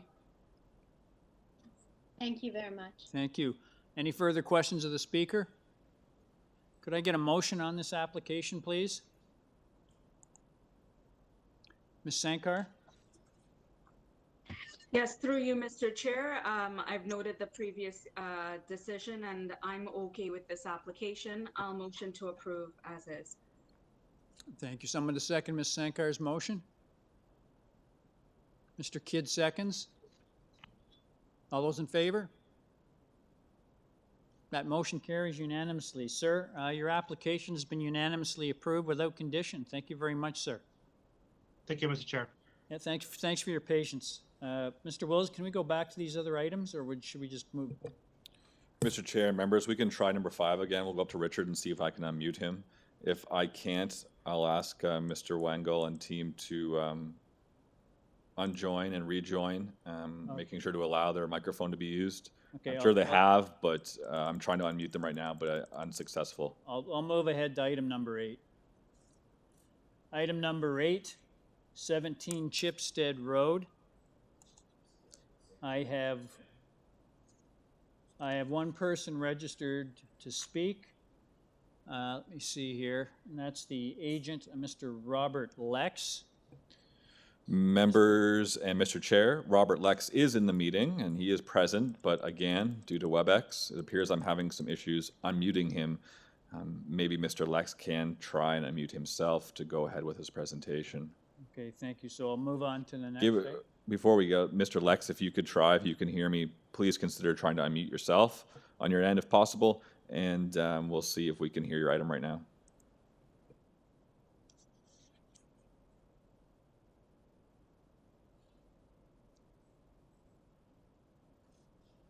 No such luck. I'll move ahead to item number 9. Good morning, members of the committee. Item number 9, 118 Haddington Avenue.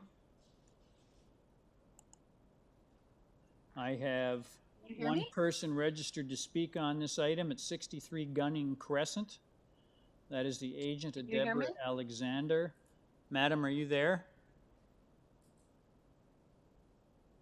Ms. Alexander, are you there? Are you able to hear me now? Yes, I can hear you. Can you give us your full name and address, please? My name. We've lost you, Mick. Can you give us your full name and address, please? Deborah Alexander. No, she lost her. We're not hearing you, madam. Okay, I'm going to have to move ahead. Item number 10, 180 Shell Avenue. I have one person registered to speak. Joe Pedro Fiera, the agent. Are you there, sir? Yes, I am. I actually have here a gentleman with me named Bill Ross who's going to speak for us. Okay, thank you, sir. Just going to add, you're the only person you have registered to speak on this item. You have a number of variances before us, but they're pretty clear what you're asking for. There are no comments from City Planning, and Transportation Services has no objection, so I'm just going to ask the committee, would it like a presentation on this application? Okay, thank you. Again, we have no one registered to speak on this item. Could I get a motion on this application, please? I have a question from Oh, the... Ms. Adirati? Yes. I have a question. I want to get explanation regarding variance number 6. The proposed addition on the second floor is 17.1 square meter for the second floor versus 4 square meter. I would like to get explanation for that variance. Variance 6. Yeah. Okay, thank you. Yes. Mr. Ferreira, did you get that? A little bit. Yeah, I have here. Okay, Ms. Adirati had a wants to see your justification for variance number 6. The reason we're asking for that is that the basement, the lower level, is being considered the first floor, and the second floor is actually close to grade at the rear of the property. So it's really not like a balcony. It's just it's 5 feet off the ground there. But they counted in.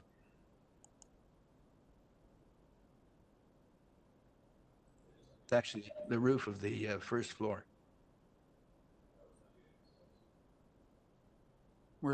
Sir, we're losing you. The reason they're calling it in as like a balcony is that they're calling it a 3-story structure, but the second floor is the floor that exits at basically at grade. We're 5 feet above the ground there, at the back. And that's where the extra, they're counting that in as like it's a balcony, but it's only 5 feet off the ground.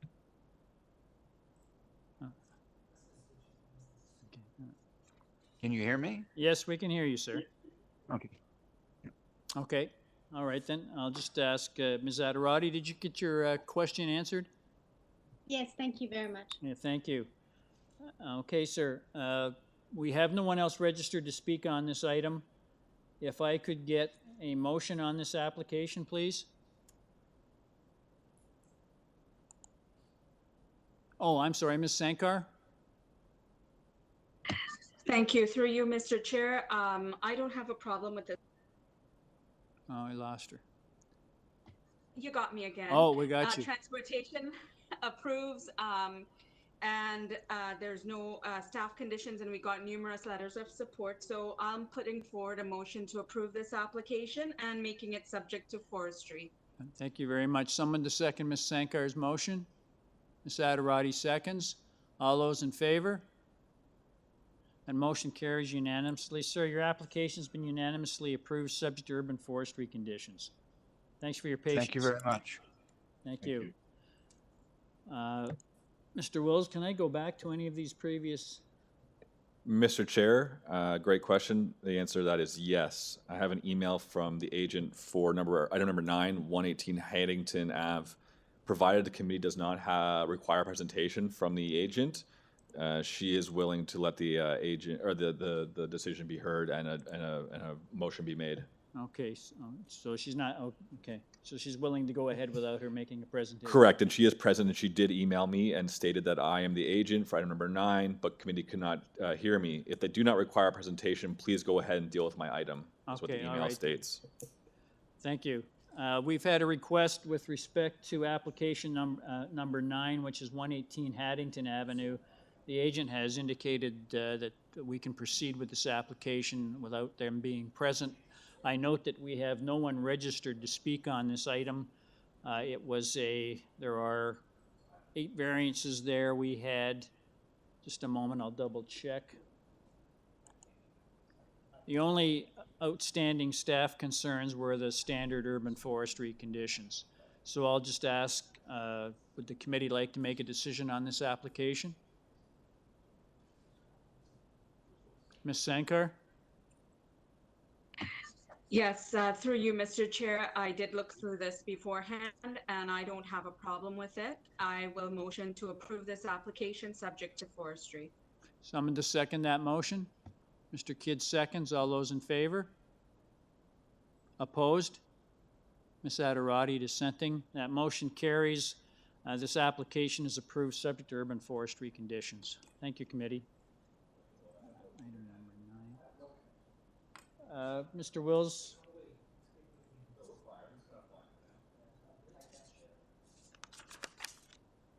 Can we go back to number 5?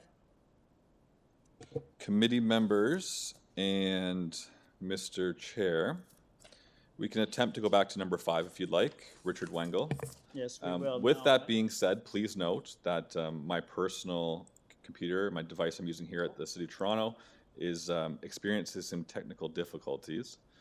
As such, I will make sure to connect, and maybe we can properly mute and unmute folks. but we'll see what happens here. Okay. I'm going to go back to item number 5. Give me one moment while I Okay. bring up the agent responsible for it. Okay, we're going back to variance number 5, which is 3 Garland Avenue. Now, I have Mr. Wengel, the agent. Sir, are you there? Yes, I am. Okay, before you start, sir, I just wanted to let you know I have 1, 2, 3, 4, 5, 6, 7, 8, 9, 10 people registered to speak on this item. And I just wanted to ask Mr. Wengel, I think I'm looking through the file here, and it indicates that you were proposing to make some changes to your application. Yes, Mr. Chair. Yes, could you give us your full name and address and then just indicate what changes you're proposing before we start? Thank you, Mr. Chair. It's Richard Wengel, 102 Avenue Road, Toronto. Okay, thank you. And the changes you're proposing, sir? Yes, Mr. Chair. On the screen, you'll see an amended notice and Sir, we're losing you. You have to discussion speak with the up. Lawrence Park Association. With discussion with the Lawrence Park Ratepayers Association, we were able to come to an agreement by adjusting. So on our variances, item number 1 is eliminated. Okay, 1 is deleted. Item number 3 is deleted. 3 is deleted. Item number 4 will read as a floor space index of 0.5552. Hang on just a moment. Hang on.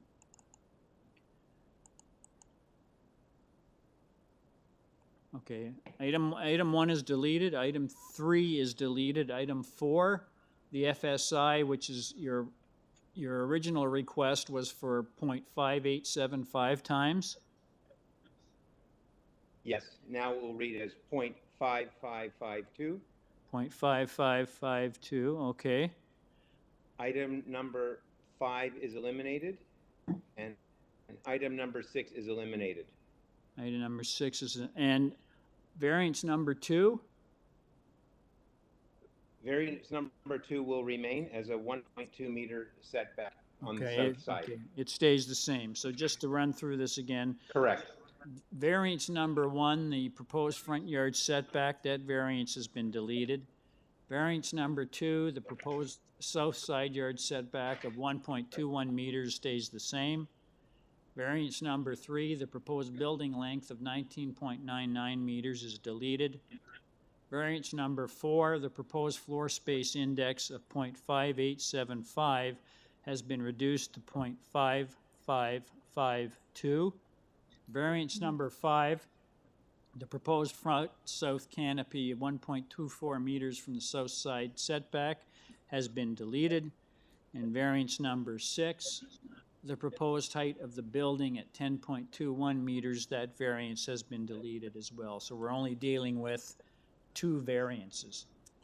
Okay. Correct. Mr. Wengel, if you would like to make a presentation to the committee on why you think these two remaining variances are appropriate.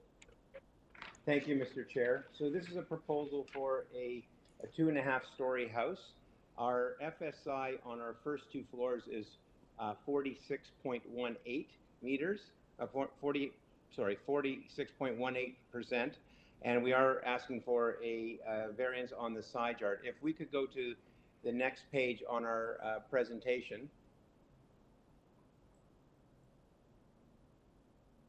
You'll see a site plan. And I'm happy to say that we did get a letter from Mr. Fulgraf from the Lawrence Park Ratepayers Association, which states that both neighbors on the north and the south of us have indicated they will withdraw their objections and not speak to the C of A if we had adhered to this reduction which we had shown. In addition to that, we've made agreements with them that there's no crossover of our driveway that presently exists on 3 Garland, and the asphalt that's removed from property 1 at number 1 Garland will be fixed and replaced as landscaping, and we'll be adding a new 6-foot privacy screen to the side of the north side back porch. Knowing that this can't be tied into committee, we've agreed that this will become part of our building permit, and that in the back of the property there was a proposal for a pool and a small cabana which don't require variances, but the owners no longer wish to use these at all, and they'd be happy to sign an agreement with the neighbors on that. If we could just go to the next page.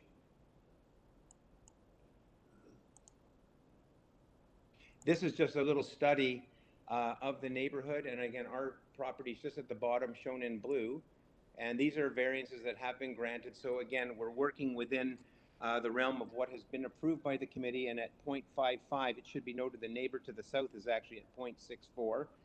And as I said, 46% of our density is on the ground and second floor, and the remaining 9% is hidden within the roof, which is an as-of-right height at the moment. And then just the next page. This is just showing a comparable of the house in the center is our proposal. The house to the left is to the north. The house to the right is the south. And the house is designed in a traditional style, in an Edwardian style, and we feel it is a good complement to the neighborhood. I think all of these changes have minimized our impact. I do believe this does pass the 4 tests of the Planning Act, and I'm happy that the Lawrence Park Ratepayers Association no longer objection proposal. Both neighbors that straddle our property are comfortable with our reductions. Okay, thank you, Mr. Ringel. Does the committee have any questions of the speaker? Okay, thank you. The next person on our list is Lutz Fulgraf. Are you there? Lutz Fulgraf, are you there?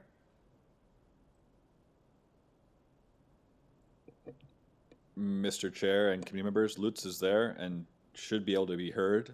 He is unmuted now. Go ahead, Lutz. Mr. Fulgraf? Mr. Fulgraf, are you there?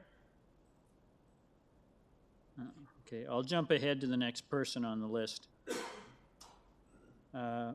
Catherine Duncan, are you there? Mr. Chair and committee members, Catherine has not joined the meeting. Okay, we'll take her off the list. I'll go back to Lutz Fulgraf. Are you there? Not there. I'm going to take him off the list. Susie Wilcox, are you there? Mr. Chair and committee members, Susie is not here. Take her off the list. Alexandra Tinmouth, are you there? Mr. Chair and members, Alexandra is not present. Take her off the list.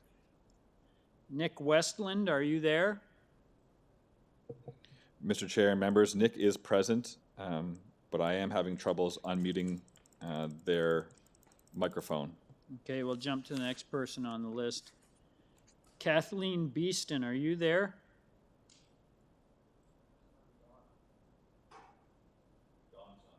No, take her off the list. Mr. Chair and members, Kathleen is not present. Okay, she's off the list. Claire McDermott, are you there? Mr. Chair and members, Claire McDermott is not present. Take her off the list. Brad Ross, are you there? Mr. Chair and members, Brad is not present. Take him off the list. Tony Kalvik, are you there? Mr. Chair and members, Tony is present. I will go ahead and try and unmute them now. Go ahead, Tony, if you can. Mr. Kalvik, are you there? I am here, yes. Can you hear me? Yes, thank you. Can I get your full name and address, please? My name's Tony Kelvick. I'm at 200 Strathgown Avenue. Okay, thank you, sir. You're aware that the applicant has reduced the number of variances from 6 to 2? Yes, I am, and I'm very happy with that, and I'm happy to have them as good neighbors, showing good faith in doing that. I was also pleased to hear that the pool and cabana have been taken out, and I just heard that they've been willing to sign an agreement with the neighbors. And I'm looking forward to that, and on that basis, I don't have any major objections. Okay, great, thank you. Wait, just one sec. I have other neighbors in our room because of the connectivity issues. I have Glenda Hymas here, and I have Kay Beeston here. So, and Kay and Paul Beeston. So I was wondering if Glenda could go, because she wasn't able to respond. She's here at my laptop, and then Kay Beeston. Is that okay? Yes, that's okay. Okay. Yes, good morning. I'm Glenda Hymas, and I live at 5 Madam, Garland. can I get your full name and address, please? Glenda Hymas, 5 Garland Avenue, and I'm the immediate neighbor to the north. Okay, thank you. Yes, and the other that people that you mentioned, Lutz and Catherine, they were all trying to connect through the difficulties that we were having. We got bounced off. We couldn't connect to begin with. So I know that definitely Claire, my immediate neighbor to the south of the property, is trying to connect from the cottage. And Nick Westland is her son-in-law and would be with her at the cottage trying to get this connection to work. But I just wanted to speak to a couple of issues. Yes, definitely we are appreciative that the pool and the cabana will not be there. That will alleviate some of the flooding issues that this neighborhood has experienced. I know that the new owners have made a number of modifications, but I'm still concerned about the length of the house, which although the bylaw states it should be 17 meters, and it does measure 17 meters from the front wall to the back wall. But you do have two significant extensions, the one to the front being the porch, and that is extending out into the front yard setback and extending well beyond my garage. Madam, those don't require variances. There's only two variances before us right now. That's the side yard setback and the floor space index. There are no other variances requested. Right. So if you're the telling building me complies with the bylaw in all other respects. All right, then, you know, hopefully we can get some landscaping in there to try and make some privacy for both number 3 and number 5. I'm hoping that Claire McDermott can connect from the cottage. She wants to speak to the variance on her south side property line. Okay, thank you, Can madam. you try her again? You said that she wasn't there. Now, she could be on the phone, she may be on a computer, but we're all having issues connecting to this meeting. Okay, well, which person was that, madam? That would be Claire McDermott, living at number 1 Garland, the immediate neighbor to the south. Well, I'll try her again, but we had asked her if she was there, and there was no response. Yeah. But I know she certainly was going to be there, but. Well, we'll try We again, spoke to madam, her but on the phone. we had no luck before. Okay, thank you. Do you have any further comments? I just wanted to ask about the tree issue. The initial plan requested that a couple of my trees be cut down. Madam, we have the only thing we have from urban forestry. There's nothing here about any negative comments from urban forestry about trees. They have their standard conditions for tree protection. Yeah, and I do see that David Bostock has made some conditions and recommendations, and the symbol on the plan has changed. Instead of eliminating those trees of mine, I think they're safe. I want them safe. Okay, thank you, Is that madam. correct? Thank you. Any questions of the speaker? There being none, thank you. We'll move to the next speaker on the list. I'll go back. I'll go back. Okay, I'm sorry, madam. Did you have someone else on the line who wanted to speak? McDermott. Mr. Chair and members, I'm under the impression that Tony is hosting a number of members in their residence, and another resident that is in that home at this moment is Kathleen Beeston. Is this true? Yes, that's true. May I'm Kathleen here. then speak about and have her 5 minutes to speak to the item? Okay, madam, but I'd like to emphasize we're dealing with a revised application. There are only 2 variances before us. Okay, that's it. Two Yes. variances. Correct. And said, please do Thank not you. repeat material we've already heard. Okay? I So will you have, not. please I will tell us what your thoughts are, but please don't repeat material we've already heard. Okay, thank you. Kathleen Beeston, 202 Strathdale Avenue. And I just wanted to affirm the comments that That changes the whole plan. Tony Like, you gotta Talbot see. and Glenda Hymas have made. We're very pleased to have the letter of agreement to make sure there's no pool or cabana. Dear folks that are located in Mr. Calvick's house, please stop talking while Miss Beeston is talking. Why do you want to have something that looks like, well, you got 12 variances, and 4 of them are for... Only one person speaks at a time. If you don't do that, I'll have to cut you off. Yes.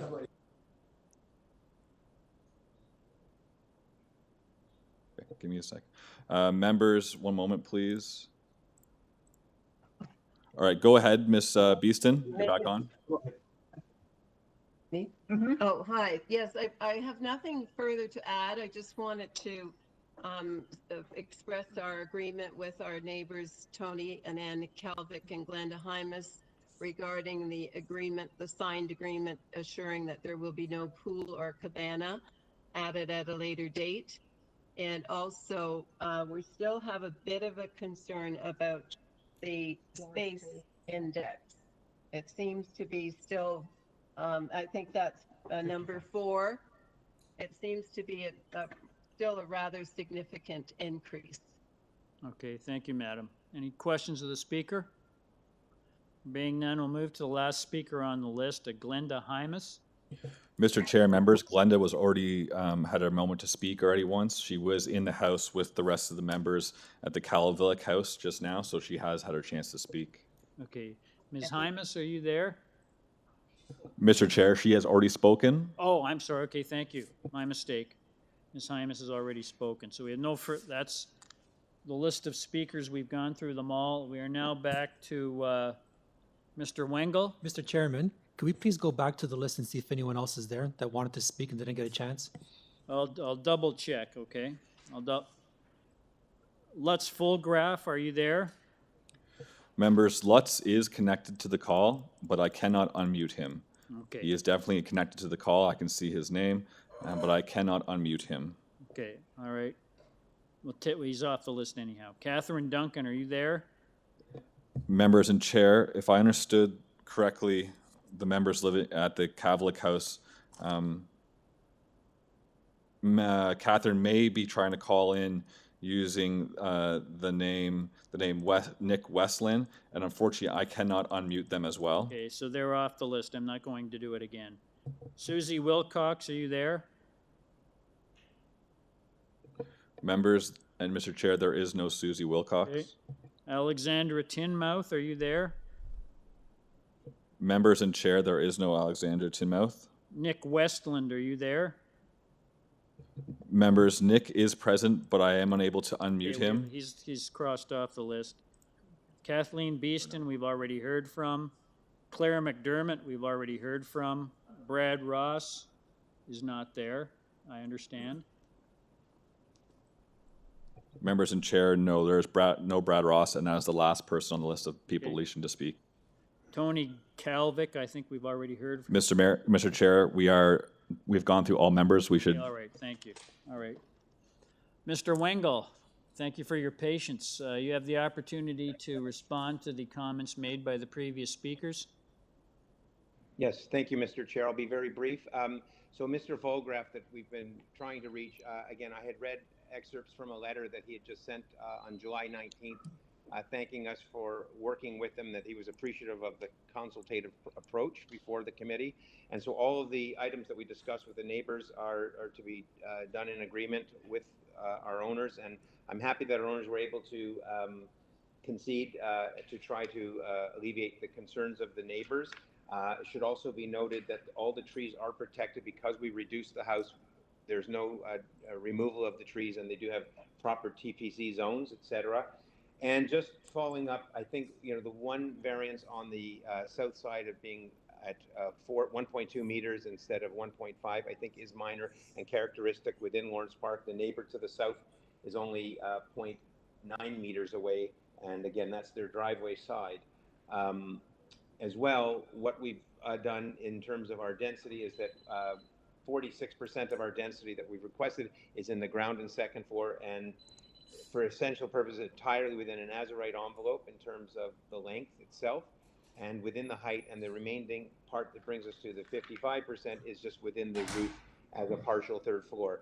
Our numbers fall well within the category of approved densities. I have about 24 on my sheet that are at or above what that have been approved by committee before.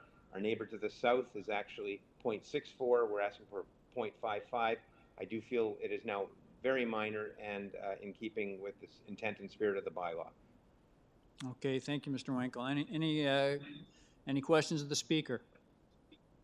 There being none, could I get a motion on this revised application? Please note that we're only dealing with variances number 2 and variance number 4. Variances number 1, 3, 5, and 6 are deleted. Variance number 2 stays the same, and variance number 4, the floor space index has been reduced from 0.5875 times to 0.5552 times. So if I could get a motion on this revised application, please. Ms. Adirati? Yes, through you, Mr. Chair.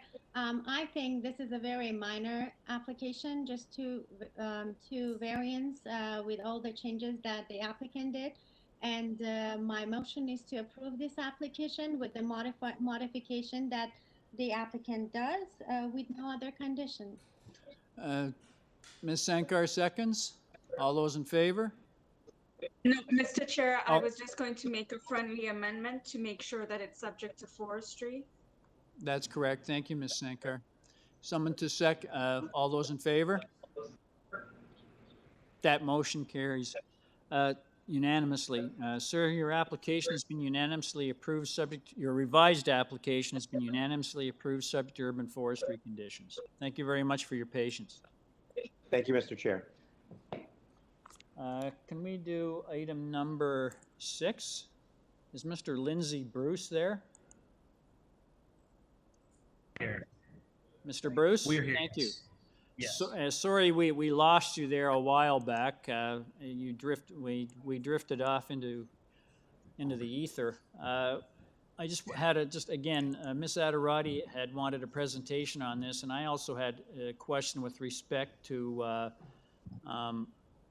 there is material in your file. Just a moment. Yes, so we did issue a cover letter. There were some revisions that were done to bring the overall building height down, and more in compliance with the planner's request on the file. We had some pretty good interaction back and forth with the planning department. We had some great success in meeting with the local neighbors, of which we have several neighbors signed in favor of the project. And we've also dealt with the tree removal application. We have the neighbor on board as well with the tree neighbor, with that neighbor to remove that tree. They're fully in favor, fully in support of that. We are here to work in tandem with the neighbors and the planners to ensure that the project fits within the scope of what's happening in the neighborhood. Okay, so is it clear to say that you had written into the committee on the 6th of July indicating that you were modifying 3 variances? Yes. And okay, correct. now let me finish. You were modifying 3 variances, and that's what is reflected in the staff report. So you're telling us now you're not going to make those modifications that you described on July 6th. No, we are. No, we are. That letter on July 6th is the driver for the list of variances. Sir, I can't hear you. That, no, the July 6th letter is the driver for the variances. Okay, so are you proposing to make amendments to your application, or is it staying the way it is? We would like items 1, 2, 3 as listed in the July 6th meeting to be the driver on those variances. So modification from 11.1 down to 10.5. Okay, so, okay. Can you please list to the committee the changes you want to make to the application that's before us? Absolutely. So item number 1, we are modifying Okay. the height from 11.1 down to 10.5. Okay. Item number 2, we are modifying from 10.16 down to 9.75. Okay. And item number 9, we are revising from 9.54 to 9.24. Okay, 2, 9. So let me just go through it and double check that I've got this correct. Item number 1, you're proposing to change from proposed building height from 11.1 meters to 10.5. Variance number 2, the proposed height of the side exterior main walls, you're changing from 10.16 to 9.75. And variance number 9, the proposed building height of 9.54 is being reduced to 9.24 meters. That is correct, yes. Great, thank you. I'm just going to ask Ms. Adirati, does that answer your question? Yes, thank you very much. Okay, thank you. Does the committee have any further questions of the speaker? No, and please note that we have no other speakers registered for this item, and that those changes that Mr. Bruce described are in keeping with what is in the city planning report of the 7th of July. So if I could get a motion on this revised application, please. Ms. Adirati? Yeah, through you, Mr. Chair, first of all, thank you for the explanation. And do you want me to repeat the changes or the? I don't think we need to repeat them, Ms. Adirati. My motion will be, and also I want to mention the transportation service also have no objection to minor variances. So my motion will be to approve this application with that 3 variants that have been modified, variance number 1, 2, and 9. Also, I would like to add the staff recommendation that this property be developed substantially in accordance with site plan and north and south side elevation drawings submitted to Committee of Adjustment attachment number 1 and 2 and 3. And I'm double checking, and forestry to apply. Thank you very much, Ms. Adirati. Someone to second that? Mr. Kidd seconds. All those in favor? That motion carries unanimously, sir. Your application's been unanimously approved, subject to city planning and urban forestry conditions. And thank you very much for your patience. Yes, thank you so much, committee. Have a great day. Thank you. We are now back on item number 8, which is 17 Chipstead Road. I have one person registered to speak on that item, and that is Mr. Robert Lex. Are you there, sir? Yes, I am. Good morning. Thank you, sir. Can I just get your full name and address, please? Yeah, it's Robert Lex. I'm the owner at 17 Chipstead Road. Yes, thank you very much. And I just wanted to ask, you've got 2 variances before us, sir. It's very clear what you're asking for. They're variances for lot coverage and building length. I'll just ask the committee if it has any questions or comments, or would it like a presentation. And I also note that we have no staff reports recommending comments or conditions. So does the committee have any questions or would like a presentation? There being none, again, we have no one registered to speak on this application. Could I get a motion on the application, please? Ms. Adirati? Yes, through you, Mr. Chair. This application is very minor with 2 variants in front of us. So my motion will be to approve this application with no other conditions. Thank you, Ms. Adirati. Someone to second that motion? Ms. Sankar seconds. All those in favor? That motion carries unanimously, sir. Your application's been unanimously approved without condition. Thank you very much. thank you very much, panel. Thank you. Thank you. We are now ahead, item number 11, which is 100 Brighton Avenue. We have one person registered to speak. That is Brad Liu. Are you there, sir? Yes. Mr. Liu, are Hello, you there? can you Can I hear me? get your full name and address, please? Hello. Yes. Yeah, Brad New. I'm having trouble hearing you, sir. I cannot. Phone is mute. You got to speak up, sir. We're having trouble hearing you. Sir, can you speak up? Yes, I try. But Oh, that's fine. That's better. Thank Brad, just go ahead with your presentation. Okay. Sir, Yeah. I'm just going to ask, you have one variance. Can I get your full name and address, please? Yeah, 100 Brighton Avenue. My name is Brad New. And your address? 100 Brighton Avenue. Okay, thank you. Sir, you have one variance before us for side yard setback, and I notice that there are no other speakers on this item, and we have no comments on your application from municipal staff. I'll just ask the committee if it requires a presentation or has any comments. No? Okay. Again, there is no one here to register to speak on this item. If I could get a motion on this application, please. Mr. Kidd? I feel this application's of minor nature, and I'd like to put forward, Mr. Chair, a motion to accept the application. Thank you, Mr. Kidd. Someone to second Mr. Kidd's motion? Ms. Sankar? Seconds. All those in favor? That motion carries unanimously. Sir, your application's been unanimously approved without condition. Thank you. Thank you. Thank you very much. Next application is item number 12, 17 Grove Park Crescent. I have one person registered to speak here, a Nora or Rami Terabulsi. Matt, we're having trouble hearing you. Yes, sir. We can't hear you. My name is Rami. Can you hear me? That's better. Can you hear me? My name is Rami. Thank you. Hello? Okay, we can hear you. Can you hear me? Yes, we can hear you. Okay, excellent. Thank you very much for allowing me to be here. And Sir, can I get your full name and address, please?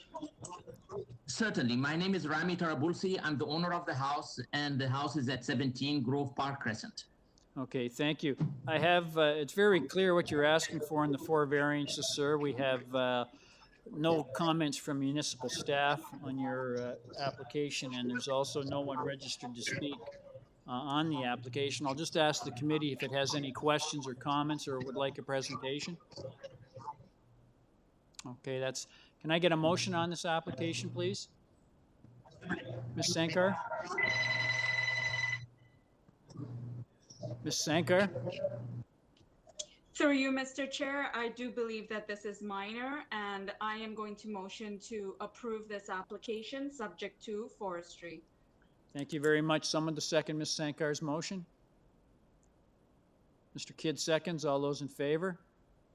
That motion carries unanimously. Sir, your application has been unanimously approved, subject to urban forestry conditions. Thank you very much.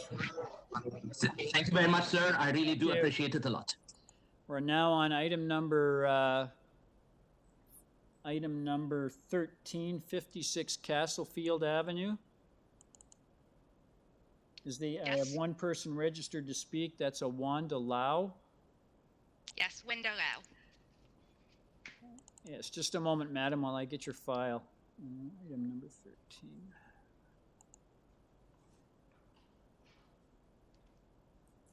Yes, madam, can I get your full name and address, please? Sure. My name is Wanda Lau. I'm at 1137 Queen Street East, Toronto. Okay, thank you. Have you seen the city planning report of the 7th of July? Yes, I have. Now, they indicated that you were proposing to make modify some of the variances, I guess after That's discussions with them? Yep. So could you please advise the committee what those modifications are? Okay, sure. For variance number 2, we had requested a proposed building height of 11.58 meters. Hang on, and we have now reduced. Madam, slow down a bit. Okay, Yes, variance okay. number 2, what are you proposing to change? the proposed height of the building, we had requested 11.58 meters, and we're now requesting 10.46 meters. Okay, so the height is changing from 11.58 meters to 10.46? That's right. Okay, And then and then variance number 3, the okay, proposed height of the front exterior main walls, we are also reducing that to 10.46 meters. okay, thank you. So the exterior, that's variance number 3, the proposed height of the front exterior main walls is being reduced from 11.58 meters to 10.46. Thank you. That's right. And then variance number 4, the proposed height of the rear exterior main walls, we are reducing that from 11.58 meters to 10.46 meters. Okay, thank you. So variance number 4, again, is the proposed height of the rear exterior main walls is being reduced from 11.58 meters to 10.46. Variance, any other changes? Yes, variance number 7, which refers to bylaw 43886, we are reducing the proposed building height from 11.71 meters to 10.59 meters. Okay, thank you very much. So variance number 7, the proposed building height is being reduced from 11.71 meters to 10.59. That's right.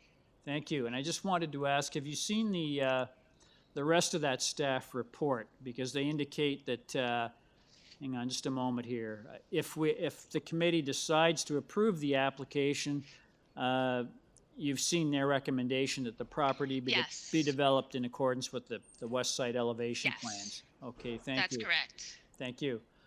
Now, I have no other persons registered to speak. I note that these changes reflect what you had discussed with planning. I'll just ask the committee, does it require a presentation or does it have any questions? Okay, thank you. Could I get a motion on this application, this revised application, please? Ms. Adirati? Through you, Mr. Chair, I would like to put forward a motion to approve this application with the following changes. Variance number 2, 3, 4.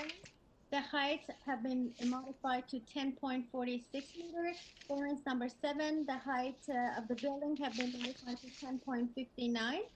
And also, I want to consider the staff recommendation that the development substantially in accordance with the revised west side elevation drawing submitted and attached to this report as attachment number 1. Thank you, Ms. Adirati. Someone to second Ms. Adirati's motion? Mr. Kidd seconds. All those in favor? That motion carries unanimously. Madam, your revised application has been unanimously approved, subject to city planning conditions. Thank you. Thank you very much.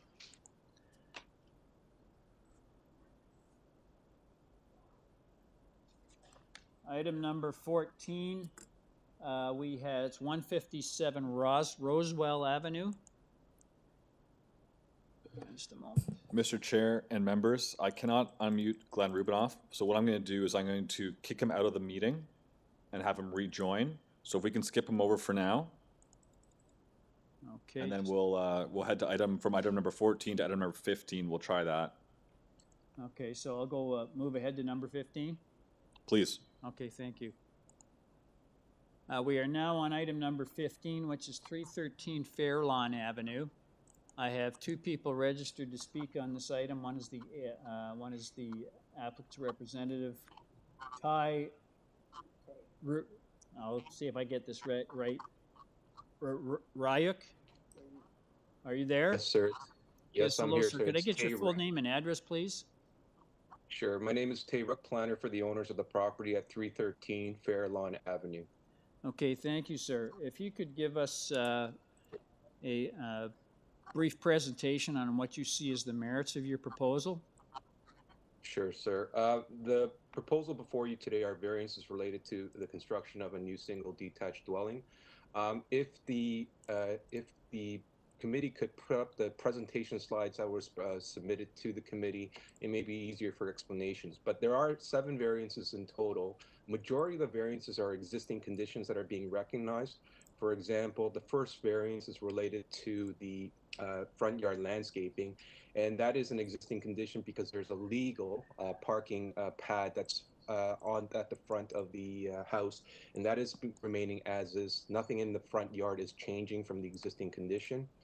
In addition, with regards to the side yard setbacks along the west side, the variances are, it's basically an increase from the existing conditions. So the existing building setback along the west side is 0.3 meters. The proposed side yard setback on the west side lot line is 0.6. So it's an increase of 0.31 of a meter along the east side. And what you see on the screen is the red dot represents the existing building envelope. And that shows the increase in side yard setback along the right side, which is the west side. In addition, there are variances related to the FSI at 0.68 times the area of the lot. This is a variance that's pretty much predominantly found in the area. This is a very modest form of intensification on this site. It's a house that's approximately 2,700 square feet. And the proposal has been deployed, or the density has been deployed on the property in a manner which respects the side yard setbacks in terms of providing for an additional step back on the west side, respecting the length, and also respecting the overall height requirements of the building. There is a variance related to the main side walls, and if you look on the site plan, you note the area highlighted in green on the site plan. That is the extent of the main side wall height variance that is being sought. And if you go to the next page, you'll see the side elevation. And what that shows is in the green, there's a flat portion of the roof, which represents a 3rd story. That is the portion of the roof that is being, or the side wall that is being represented as part of the variance. You'll also note that the 3rd story doesn't extend all the way to the rear of the building. It's only to the first 3/4. So the remainder of the building at the rear remains as a 2nd story. And this was done intentionally to ensure that the adjacent properties on either side would not be affected by the 3rd story. But what's more importantly, I think I would submit to the committee that the overall height requirements is being maintained on this property. And once again, the extent of the side main wall variance that's being sought is in the center of the proposed dwelling. That does not extend beyond. It does not extend extensively beyond the adjacent rear walls of the existing dwellings. And what I would submit to the committee is that this is a modest form of intensification within a very tightly knit neighborhood, and it is reflective of a density that's been deployed appropriately on the property. I do know that there's 2 conditions that have been provided by planning staff. We are satisfied with those, and those conditions being permeable driveway, permeable pavers in the front for the driveway, and also a 1.5 meter opaque fence along the west side yard for the proposed deck at the rear. And we're satisfied with those conditions, and transportation had no comments either. Okay, thank you. So I just wanted to, again, if you could just, you mentioned it before, but you said a number of these variances are just recognizing the existing conditions. What variances were those? Correct. So you'll note, so the front yard landscaping. So variance, yeah, just variance number 1. Yep, variance number 1, variance number 7. Okay. Great, and thank you. Sorry, go ahead. Variances number 1 and 7 are basically recognizing existing situation. Well, 1, Correct. 5, and 7, correct? 1, 5, and 7, correct, Yes, sir. okay, thank you. Thanks very much. Does the committee have any questions of the speaker? Ms. Adirati? Just a quick question to clarify. The applicant mentioned that the city staff want them to put the permeable pavers for the driveway, Correct. right? And what other things the staff, because we didn't receive any staff report. Yes, we haven't received the staff report in that regard. We've received nothing from city planning. Actually, your application has no municipal staff comments attached to it. Well, on the application information system, there is a staff report dated July 4th, 2020 for 313 Fairlawn Avenue. And it says recommendation is to approve, if the committee chooses to approve the application, staff recommends the committee attach the following conditions. 1, permeable materials are to be used for the proposed driveway. And 2, the applicant is to provide permanent opaque fencing or screening along the west edge of the proposed rear deck with a minimum height of 1.5 meters from the floor. And this report was written by Shireen Yazdani and signed by Al Razowski. Is this for your address, sir? Yes, sir. It says 313 Fairlawn Avenue. Okay, we don't have that in our materials. I'll just, anyway, sir, we'll come back to that. I'm not doubting what you're saying. It's just that we don't have it in our file here. Either way, I'll move to the next person on the list. The first, the only registered speaker is Sylvia Demshar. Are you there? Ms. Demshar, Yes. are you there? Yes, I am. Can I get your full name and address, please? Full name Sylvia Demshar, Demshar, 315 Fairlawn. Okay, could I get your, you have the opportunity to make your views known on this project? Thank you. Sylvia Dempshire, my sister and I own 315 Fairlawn.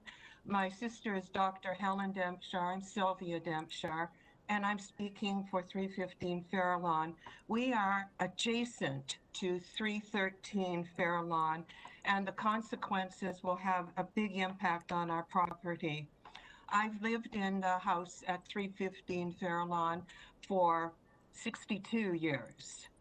And we've owned the property since 1958. We decided to speak on our own behalf only and not have a neighborhood fight. We love the community and we're going to oppose a variance number 2. Number 2 deals with exterior main wall facing the side lot line, and that is our home.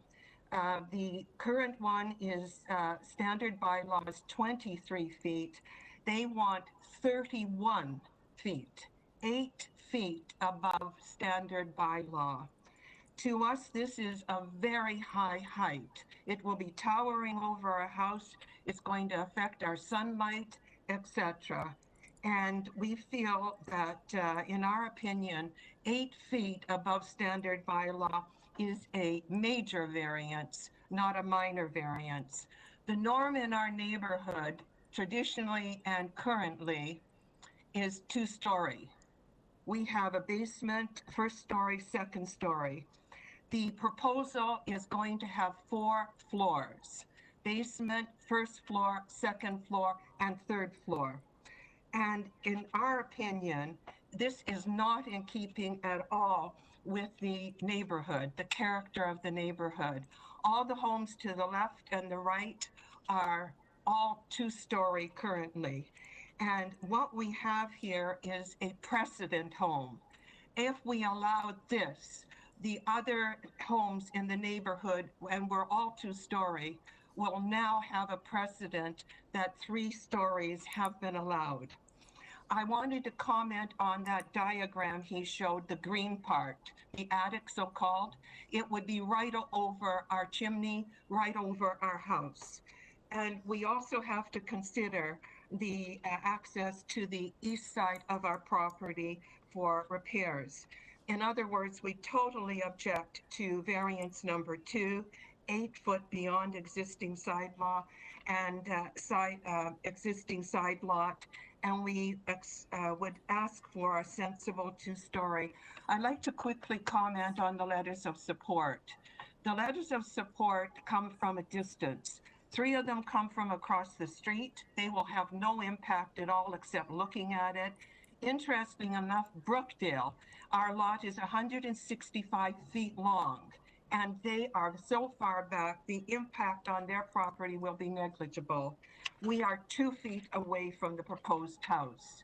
I'd also like to comment that we are objecting to the setback, the side setback on the house and the deck. The side setback is going to be, they want 2 feet, and the setback is 2.95 feet. The proposed house is going to be huge in size, and it's going to be very long. It's going right deeply into our backyard to the soon-to-be demolished garage. We will be looking at a wall of approximately 28 feet. As was commented, it's all in the middle of the house. Well, that's where our house is. On the back is still going to be 28, almost 29 feet. Instead of looking at the green trees and the grass, we're going to be looking at a wall. And we also have to consider access. I'd like you to honor the setback, 3 feet on both issues. Standard bylaws to me have a purpose. They add community, they add 30 fairness seconds, to the madam. community, and that's fine. They add fairness to the community and uniformity. Seniors have a right to. We are the longtime owners, and we have helped build this community. This hearing is important to us. It's a matter of fairness. I thank you for hearing our side of the story today. Thank you. Thank you. Any questions of the speaker? Okay, there being none, just to note up on the screen there, you can see there is a report that wasn't in our material. There was a report from City Planning dated July 4th indicating that they, can you, Mr. Lamb, could you go further down on the comments section?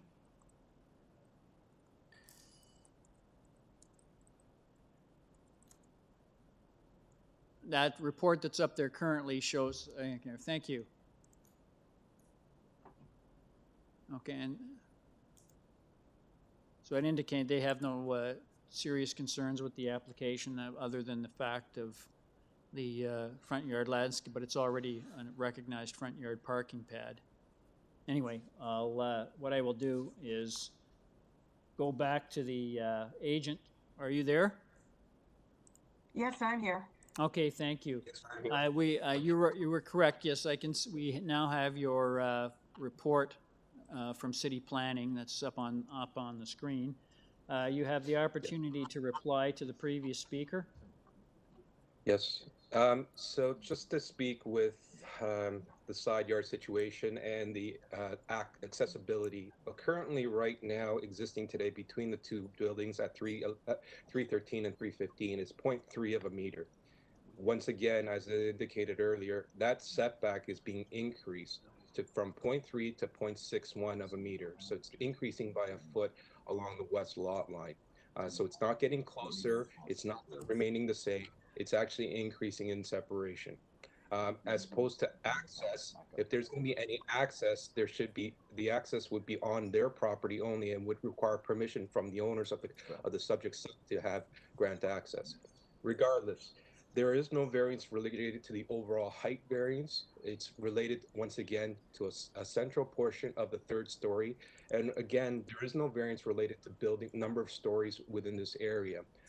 The height is controlled by the overall height, which is 10 meters, and which we are in compliance with. Once again, it's the sidewall, main wall heights is related to the vertical portions along the central portion of the house. And that third story does not extend all the way to the rear of the building. Furthermore, if the third story had a different roof line, it would not require a main wall height variance, and it would also comply with the overall height. Furthermore, there was also discussion about the length of the dwelling, the proposed dwelling, and this proposal complies with the maximum requirements of 17 meters for building length. The rear deck, in terms of the setback, once again, is matching the proposed setback at 0.61 along the east side yard. And to provide for buffering as recommended by city staff, we are more than willing to provide an opaque fence along the western edge of the proposed deck at 1.5 meters in height. Once again, planning staff had no issues with this proposal. We do have 6 letters of support from the neighboring residents in the area. And in addition to that, transportation had no comments as well. This is a very modest form of intensification within a very tightly knit neighborhood where reduced setbacks is the norm, and also 3 stories is also the norm as well. There is a very similar looking and in terms of massing density proposal at just up the street at 335 Fairlawn Avenue, in addition to properties across the street and throughout the neighborhood within a 2-block radius.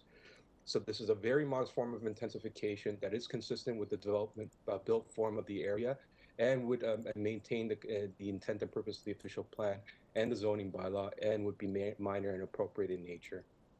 If you have any questions, I'll be glad to answer them. Thank you. Any questions of the speaker? There being none, Mr. Lamb, could you put up those 2 conditions from city planning?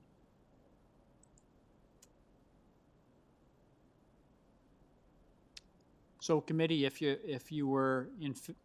you decide that you're in favor of this application, it would be subject to these 2 conditions from city planning. So we've heard from everyone, so if I could get a motion on this application, please. Ms. Adirati? Through you, Mr. Chair, I want to put forward a motion to approve this application with the staff condition that number 1 was the driveway to be built with a permeable paver, and the second one was that to provide the privacy screen on the west side of the lot line with a height of 1.5 meter. Also, I would like to add that the property be developed substantially in accordance with the revised west side yard elevation drawing submitted to the Committee of Adjustment. That will be my motion, and I think there is no forestry or any other. That's correct. Someone to second Ms. Adirati's motion? Ms. Sankar seconds. All those in favor? That motion carries unanimously. Sir, your application has been approved subject to city planning conditions. Thank you very much, sir. I'd just like to ask the committee now, it is 10 to 1. We have We have 10 more applications left to go. Would the committee like to break for a half-hour lunch? We don't have an afternoon session, so we can continue to go. I'm entirely at your advice. Would you prefer a half-hour lunch break? Okay, Would that work for you folks? sure. Okay, we'll come back. We'll come back in half an hour. We'll resume at 20 after 1. Thanks very much.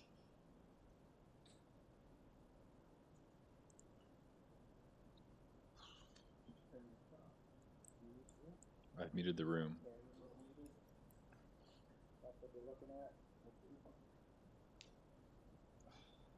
Okay, now we can try and reconnect.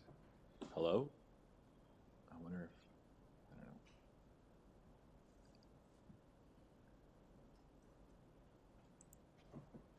I don't know. So far, so good. Microphone check for Glenn Rubinoff. Glenn? Hey, Glenn, I think I see you. Hello? Hello?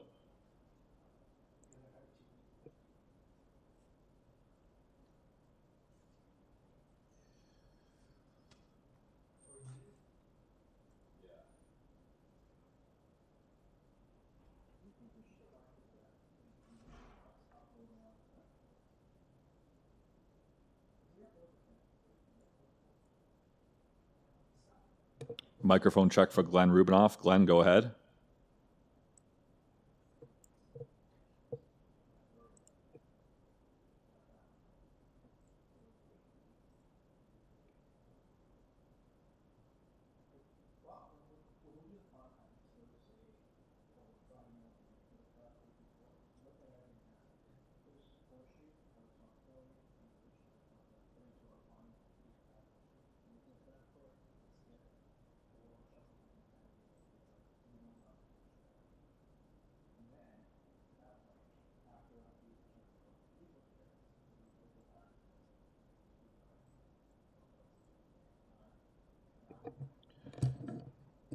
Good afternoon, Glenn.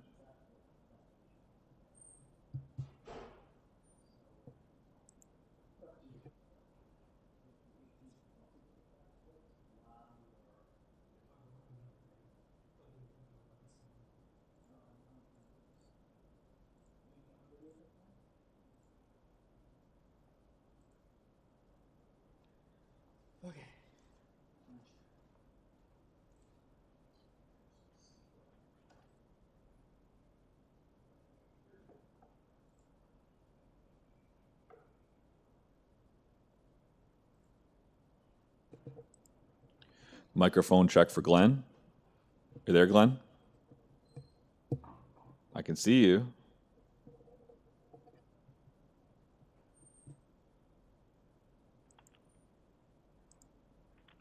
Hey, Glenn? I can hear you creaking around over there.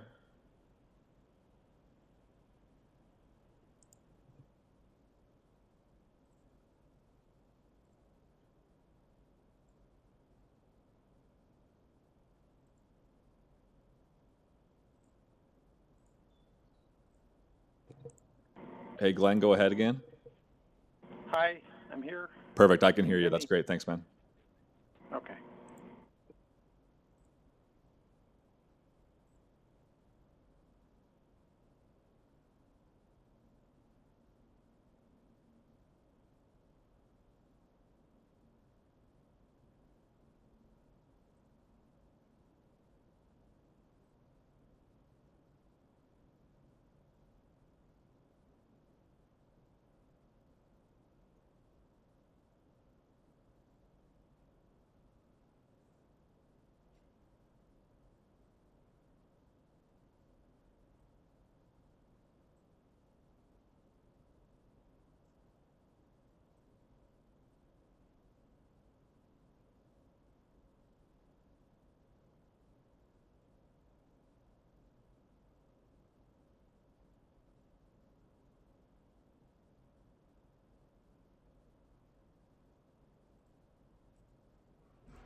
sucks more about my home is that it's just like sleeping in my car and my radio went to, I don't know why, but I think it's bad electronics or something.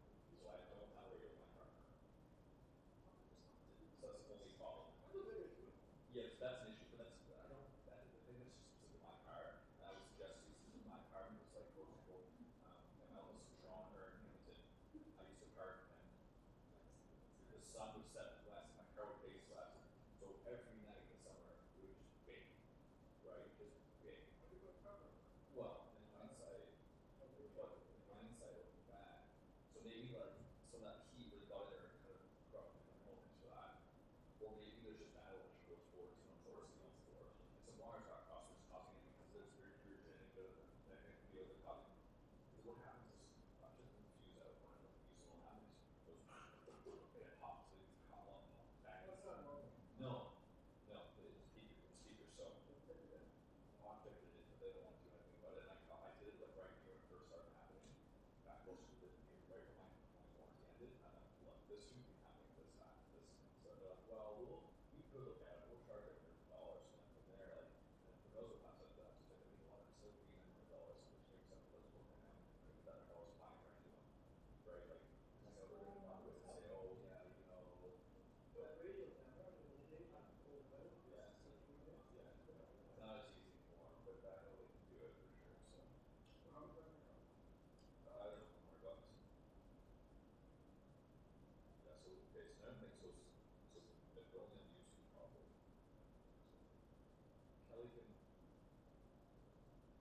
Kelly can hear us. Can. Correct. That's why she was hearing you talking before. So I think that somehow that's YouTube putting stuff up. I don't know how to put stuff up. But everything should be good now.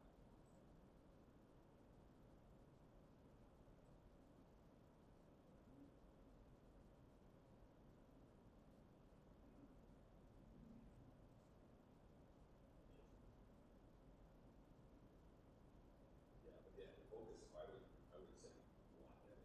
It's been a good car. Just has that smooth transition problem. Yeah, but again, like I said, so they've lost the cost action on that, so they will always give you a free one until they run out of them. But again, like I say, it's literally never gotten worse.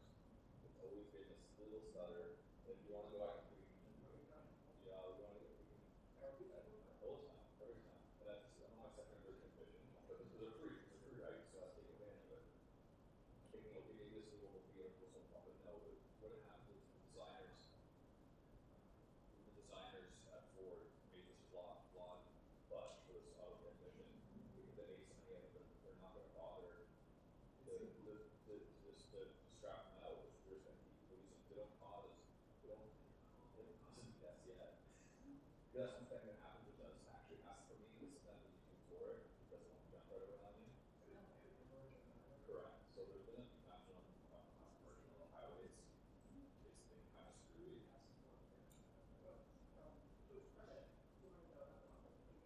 And that, yeah. So the other problem I had threw a problem one time, but I think that just whatever. That's just whatever. I don't know what it was. Lots of black buses that blew in one time.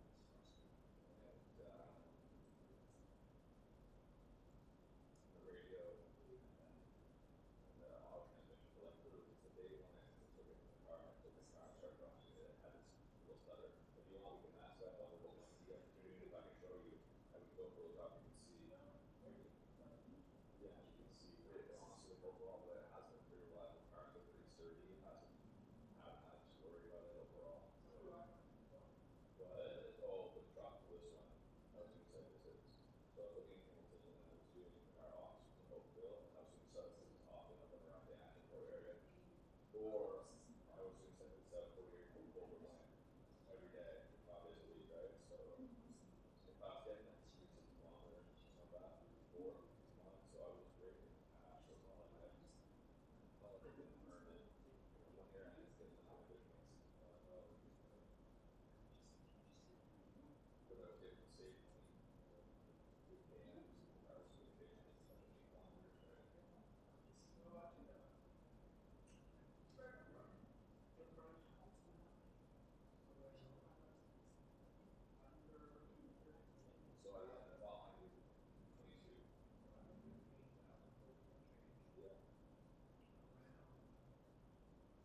Good afternoon, Mr. Chair and committee members. I think we'll get ready to start here in a few moments. If Nadine, you could just do a quick mic check for me, just say hey. Hey, Adam. Hey, Nadine. Thank you very much.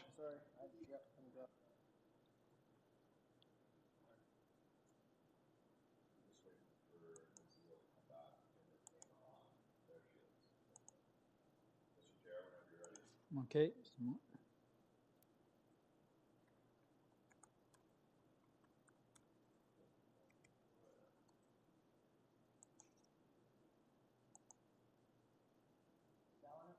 Okay. Ladies and gentlemen, committee is back in session. Thank you very much. We are start where we left off. Item number 14. Actually, we'll be dealing with two items together because we had some difficulty with getting the agent for both due to WebEx problems. We'll be dealing with item 14 and then item number 18. Okay, item number 14, 157 Rosewell Avenue. We have one person registered to speak on this item, and that is Mr. Glenn Rubinoff. Are you there, sir? Yes, I am, finally. Yes, Mr. Rubinoff, I just wanted to, again, can we get your full name and address, please? Yes, it's Glenn Rubinoff, Rubinoff Design Group, 697 Mount Pleasant Road. Okay, Mr. Rubinoff, I just wanted, before you start, have you had the opportunity to see the report from Transportation Services? Yes, I have. Yep. No, they had some Yeah, pretty... so we have... Before you start, sir, Yeah. given the type of comment you got back from them, would you like to consider deferring your application to consult with Transportation Services? Well, The reason I'm asking, sir, is I don't want you to get caught up in having to go through another parallel process with front yard parking. So maybe this is something that you may want to defer and deal with this issue before you come back to the committee. Yeah, I know the staff report refers to the to the elimination, that they don't support the front pad parking. So we have, as per the planning staff report, where they've asked us to remove the parking, we have eliminated. So variance number 7 and 8, they've asked us to remove, and we have removed them. And also variance number 2 as well, which regards to the rear yard landscaping. Okay, so you're those proposing should address yeah. So you're proposing to revise your application? Yes, and this is in the staff report.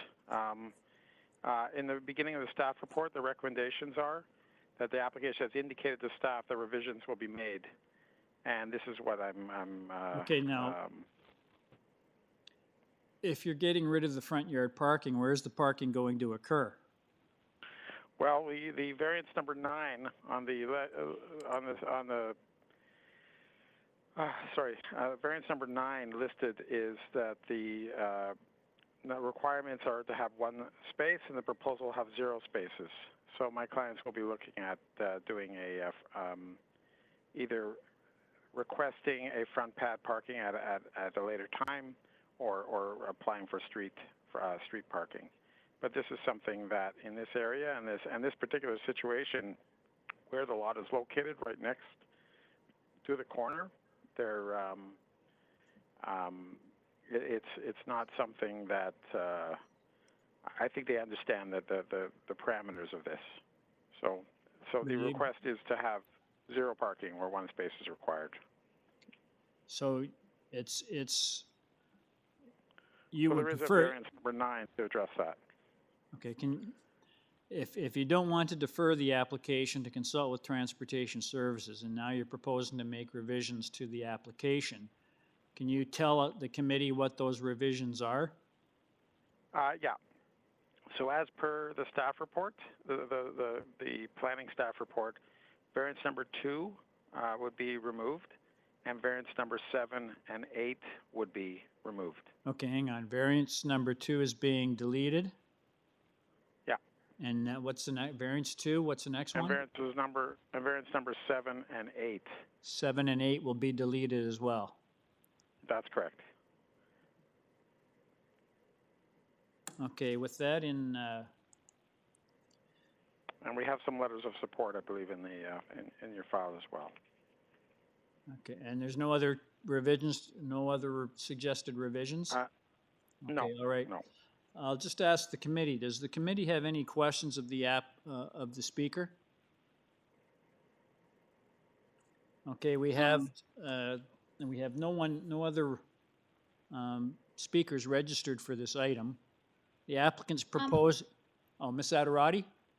Yes, I just want to know that I don't see a staff report in my package.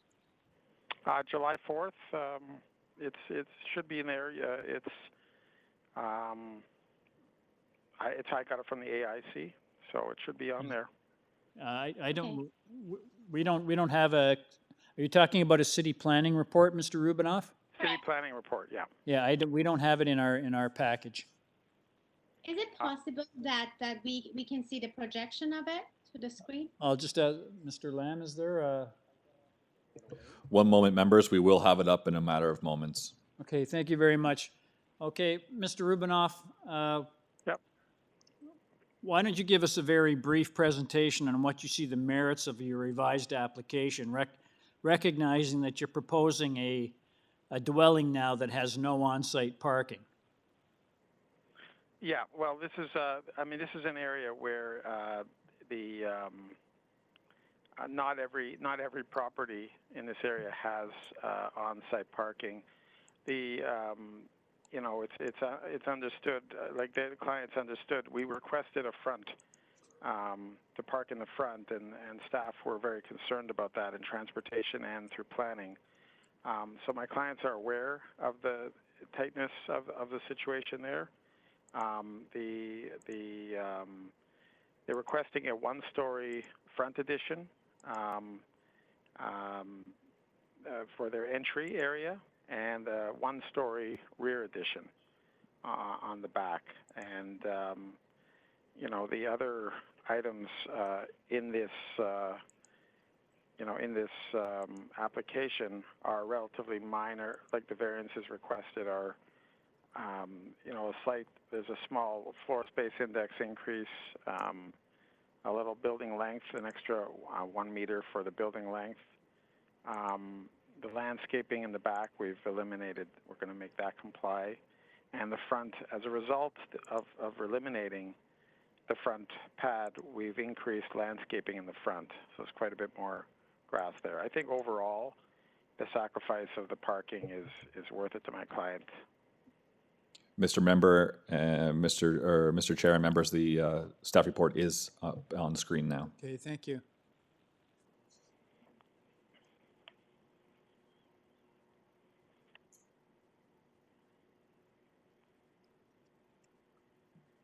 Well coverage then.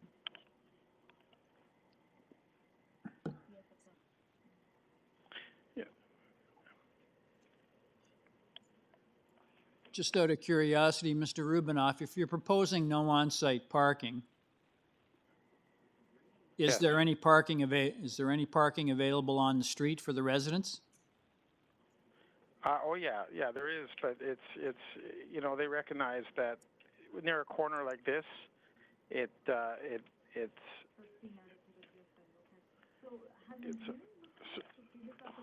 sorry, I've got the screen on.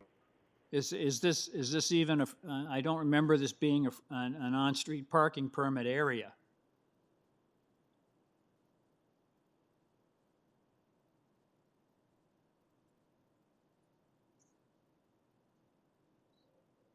It effectively means that they will just not park on the street in the area. They will have to go through the transportation department if they want to request a front pad. But at this point, the nature of this was to satisfy transportation concerns, which were to simply, and planning concerns not to have a front yard parking. Okay, thank you. Does the committee have any questions of the speaker? Okay, we have, there's no other persons registered to speak on this item. We have the applicant now proposing to delete variances number 2, 7, and 8, which basically means that you're developing a property that has no on-site parking. So if that's the applicant's current proposal. Again, there's no one here registered to speak. We have the recommendations from city planning, which were just up on the screen. If I could get that again. Ms. Senker, you have a question? No, sir, I'm ready for a motion. Okay, Ms. Senker, if you'd like to make a motion. Yeah, through you, Mr. Chair. So if the applicant has satisfied the transportation requirements and the requirements of the staff and city planning, and is willing to take that risk of not having or having to deal with their own parking situation, and that will be at their own risk for this, I'm willing to put forward a recommendation or a motion to approve this application with the changes made here today by the applicant, such that variance number 2, 7, and 8 be removed, and it be developed in accordance with the July 4th staff recommendations. There is one recommendation about the opaque screening. And I didn't get fully what that was, but I know it was up on the screen. So just on the north side? Yeah, just a moment, Ms. Senker. Yes, there it is. Condition number 1. North edge. Opaque screening or fencing along the north edge of the proposed rear deck and rear balcony with a minimum height of 1.5 meters from the floor. So that would be... That's it. Okay, thank you. Can I get someone to second Ms. Sankar's motion? Ms. Adarati seconds. All those in favor? Sir, Mr. Rubinoff, your revised application has been approved, subject to city planning conditions. Thank you very much. Okay, thank you, sir. We're going to jump ahead now to item number 18. Yes, Mr. that's me Rubinoff, as well. Mr. Rubinoff, you're still there? Yes, I am. Yes, I am. Yeah, again, this is 165 Whitaker Crescent. We have no registered speakers on this item. There are no staff memoranda or comments or recommended conditions. And I notice we have 2 variances before us. Pretty clear what you're asking for, Mr. Rubinoff. I'll just ask the committee if it has any questions or it would like a presentation. Okay, thank you. Could I get a motion on this application? Well, Ms. Adarati?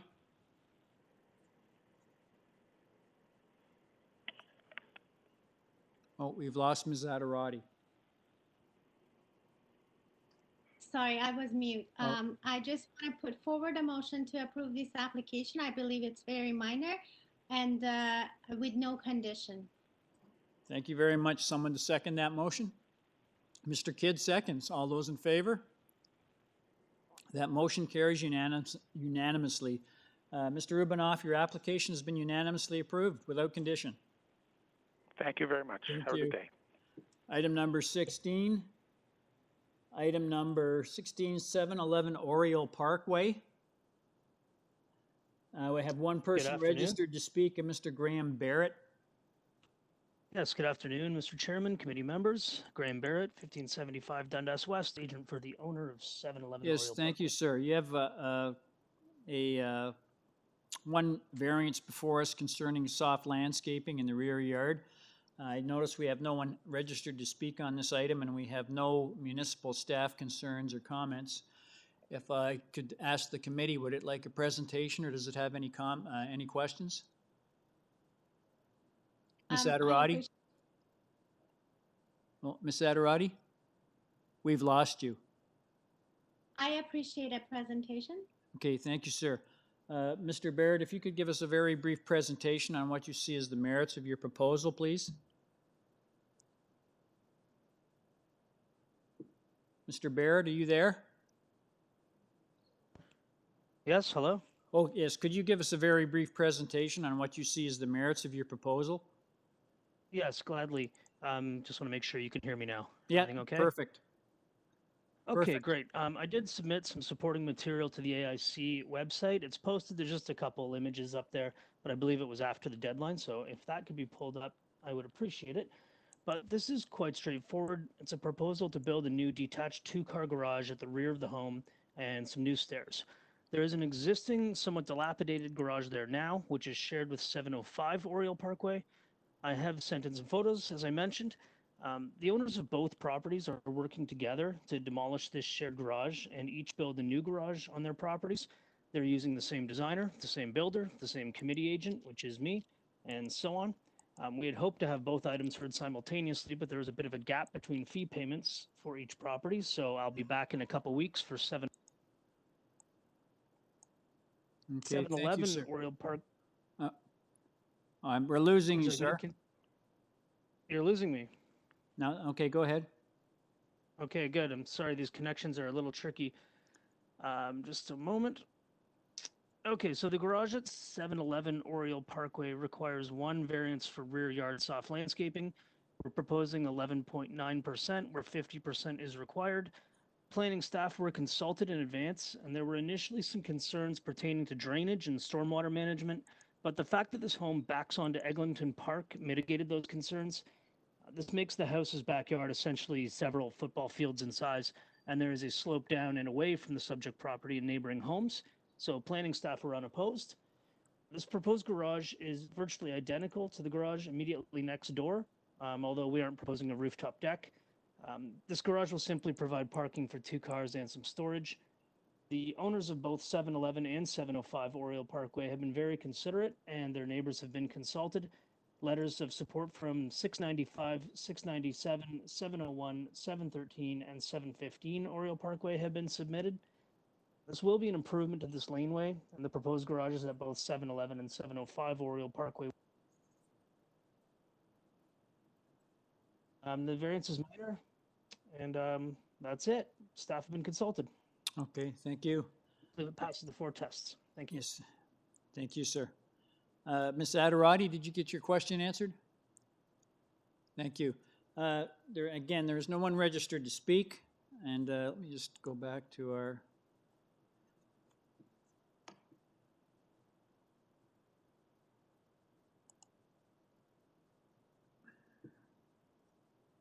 And we have no staff comments or concerns, so if I could get a motion on this application, please?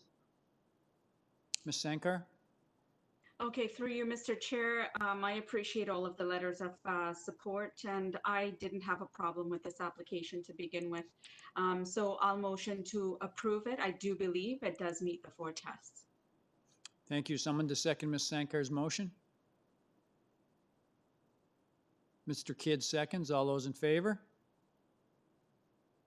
That motion carries unanimously. Sir, your application has been unanimously approved without condition.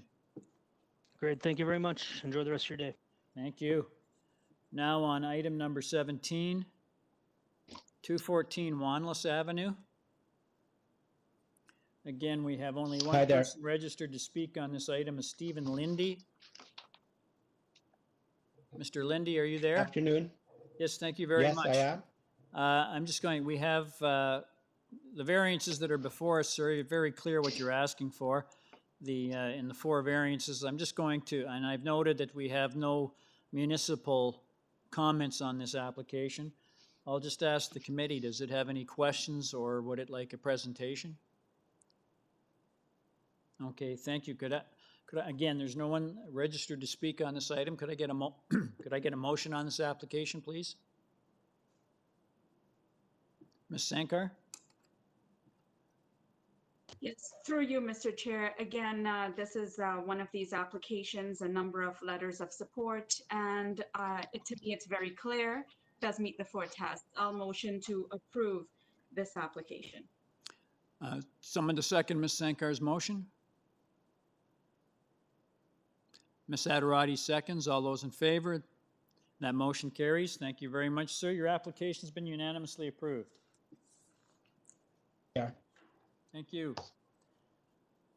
Item number 18 we did, 65 Whitaker Crescent. We are now on item number 19, 197 Carmichael Avenue. I have one person registered to speak, a Lauren Wallace, the agent. Are you there, sir? Mr. Wallace, are you there? Yes, I'm here. I was just previously Yes, muted, thank but you I very think I'm much, good sir. if Could I you can get hear your me. full name and address? Lauren Wallace, 197 Carmichael Avenue. Okay, thank you, sir. I just want to note that you have 4 variances before us. It's very clear what you're asking for. And I also note that we have no municipal comments or recommended conditions. I'll just ask the committee if it has any questions or it would like a presentation. Ms. Adirati? I would like to get some explanation regarding the variance number 1, the proposed lot coverage of 39.32% versus 30%, and also the building depth, proposed 20.47 versus 90 meter. Thank you. Sir, I think you heard Ms. Adirati. She wanted some clarification on why you think it's appropriate for the variances for lot coverage and building depth. Design for the, sorry, I've been beeped a few times. Am I? Mr. Agent, for this file, please allow the city staff to mute and unmute you to ensure that your voice is heard appropriately. At this time, you are unmuted, so go ahead. Okay, thank you. So the design for this home, so it's a single family residence, 2 stories, and the design was to provide improved articulation and architectural appeal. And it was done by creating a little bit more of a street setback for the building. And in doing that, there was the garage is actually popped out in front of the home.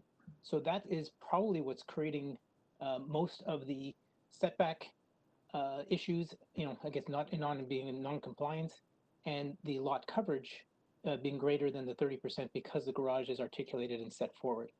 What it offers is an appearance of a reduced building height because although we start at the front setback, it really is only a 1-story garage that goes back for about 10 feet. And beyond that, that's when the house actually starts. And so that you get your 2-story house set back further. The downside of that is you have larger lot coverage because the garage is taking up. Okay, thank you. Did you get your question answered, Ms. Adirati? Well, yes, I got the answer for the depth, but haven't been convinced for the lot coverage, Okay. but thank you very much. Mr. Wallace, can you provide a little more clarification on why you see the justification for the lot coverage? So, yes, are you able to hear me? Sir, you're breaking up. We can't hear you. Okay, can you hear me now? That's much better. Okay. So again, the lot coverage, we have basically a standard sized home, kind of average size for the overall neighborhood. We're not actually building anything large. It's, on the 2 main levels, it's only about 3,300 square feet. So it's not really large. The lot coverage is being taken back because most of the homes in the neighborhood have the garage integrated inside the home. Whereas again, for articulation, this garage is set forward about 10 feet. However, I don't know if you received within the application or the documentation that I submitted, I actually had done some review of homes in the neighborhood. I did 10 homes, like we're 197 Carmichael. I did a review for 199 and 211 Carmichael. Both of those have a 42.9 setback. So what I sent in showed about 10 homes, all with greater than 40% lot coverage, where we're asking for 39. Okay, thank you. Thank you, sir. We have another staff report that wasn't in our file here.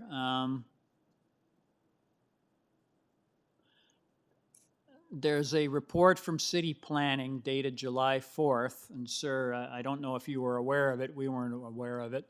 Anyway, they're recommending that variance number 1 with respect to the lot coverage be limited to not more than 35%. Are you in agreement with that, or do you want to keep the variance you're currently requesting? So I prefer, I mean, and I don't know how firm that requirement is from this, or the proposal for 35%. I mean, given that the house beside me is at 42%, and the other home just beside him is at 40.1%, again, we're not really asking for that much more house. It's really garage area, as I mentioned. I am hoping that we can accept a 39% coverage. Okay, thank you. So again, committee, you've heard that the applicant wishes to go forward with his current proposed lot coverage of 39.32%.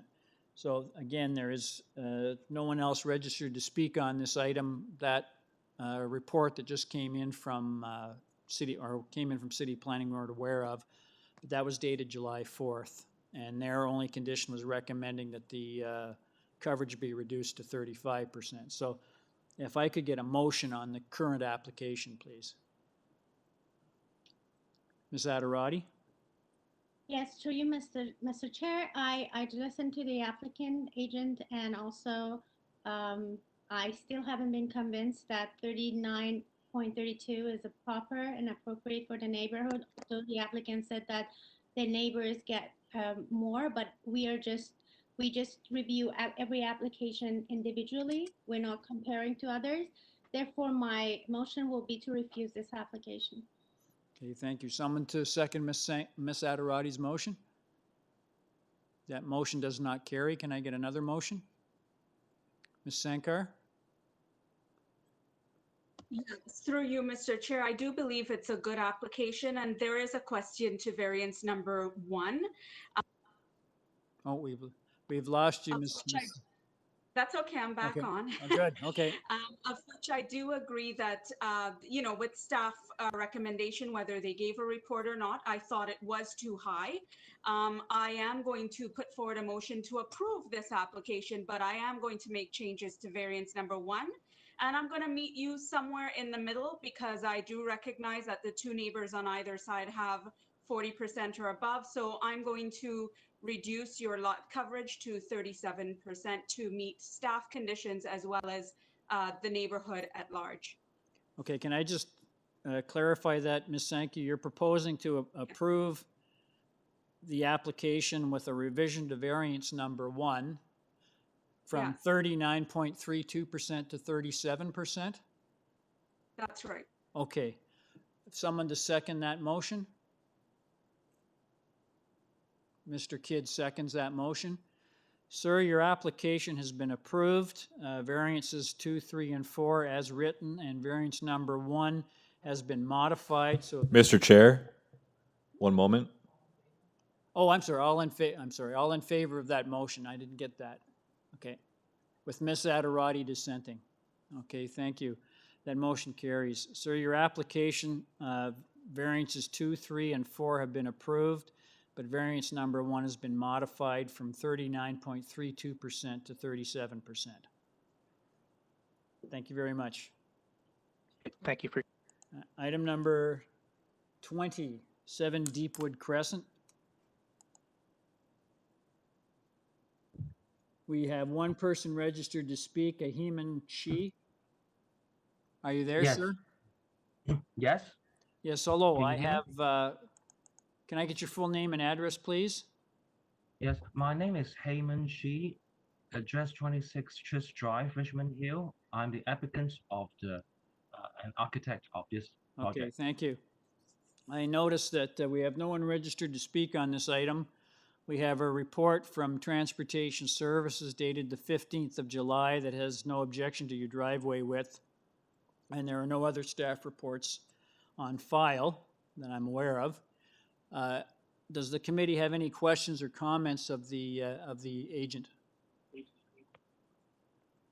There being none, could I get a motion on this application, please? Ms. Adirati? Through you, Mr. Chair, I want to put forward a motion to approve this application. Should I say subjected to transportation? No, Or do it had no objection. Okay, then that's it. Okay, So thank no you. con- Someone to second Ms. Adirati's motion? Ms. Sankar seconds. All those in favor? That motion carries unanimously, sir. Your application has been unanimously approved without condition. Thank you, sir. Item number 21, we are 119 Finch Avenue East. And I have a Good afternoon. Mr. Randall Dickey is the registered speaker. Yes, good afternoon, Mr. Chair, members of committee. My name is Randall Dickey. I am the authorized agent of the property owner. You're the property. Okay, thank you. I just wanted to know, have you seen the city planning report of the 22nd of May? Yes, I have, sir, and we're in full agreement with it. Okay, that's including the recommended condition that you develop the substantially in accordance with the site plan drawings. Yes, understood, and we agree. Okay, thank you. I notice we have no one else registered to speak. I'll just ask the committee, does it have any questions or comments on this application? We have one variance before us. It's regarding a proposed non-permitted office use. Does the committee have any questions or comments? I thank you. Could I get a motion on the application, please? Sorry, I just want to mention that we didn't receive the staff report on this application as well. Yet, If you can, I'm sorry, Ms. Adarati, go ahead. we haven't received the staff report for this application as well. At least I don't have it in my package. Oh, okay. Just a moment, we'll put it up on screen. I have it in mine. I have it in mind, yeah.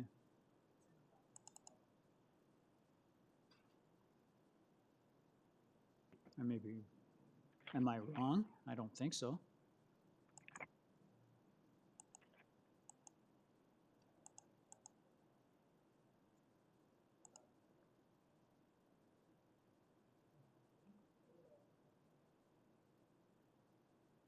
Thank you, Ms. Adarati. We're just looking it up right now. Thank you.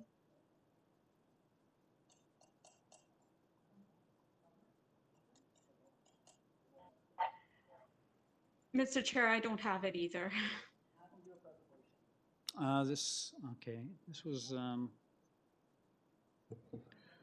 Mr. Chair and members, if it's it was advisable, maybe the applicant can do a little bit of a presentation in the meantime. Yeah, I'll do that. I'll ask the applicant. I think it was, yeah. Sir, Mr. Dickey? Yes, sir. Do you have a copy?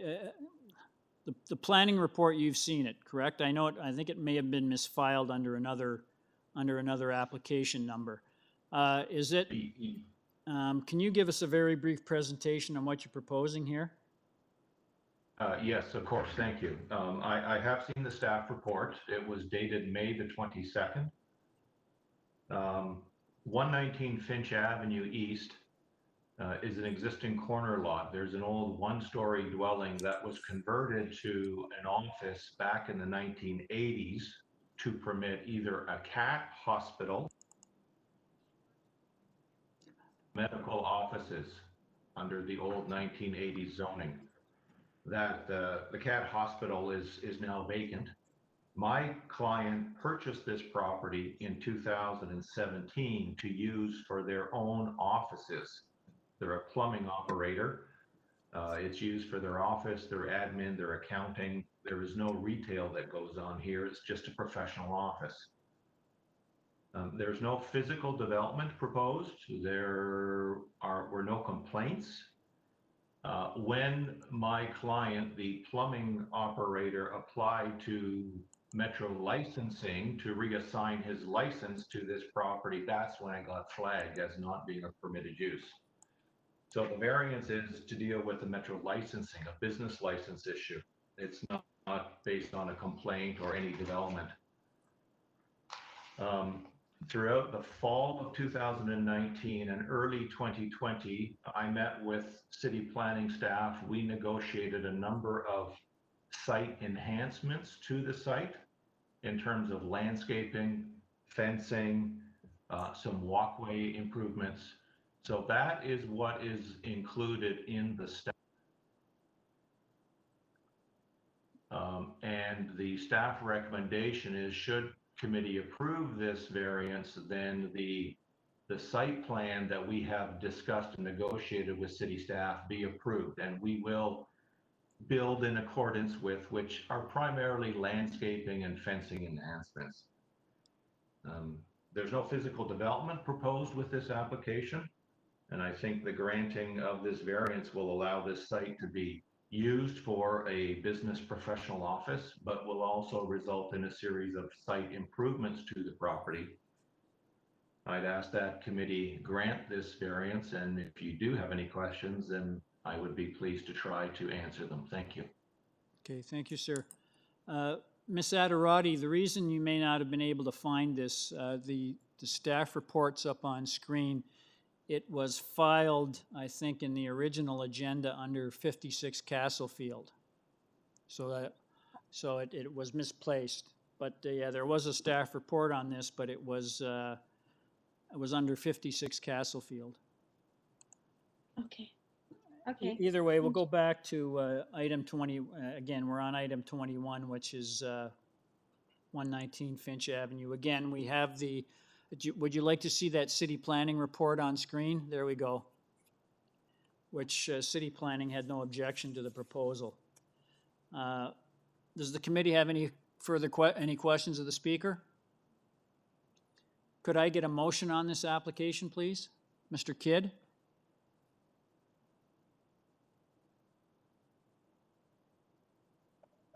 Mr. Chair, I'm in agreement with city staff that this proposal is in keeping with the intent of the zoning bylaw and official plan. I'd like to put forward a motion to accept the application with the condition that the proposal be developed substantially in accordance with the site plan drawings attached to the staff report. Thank you, Mr. Kidd. Someone to second Mr. Kidd's motion. Ms. Sankar seconds. All those in favor? That motion carries unanimously. Mr. Dickey, your application has been unanimously approved, subject to city planning conditions. Thank you all very much. Thank you for your patience. Item number 22, we have at 17 Anita Circle.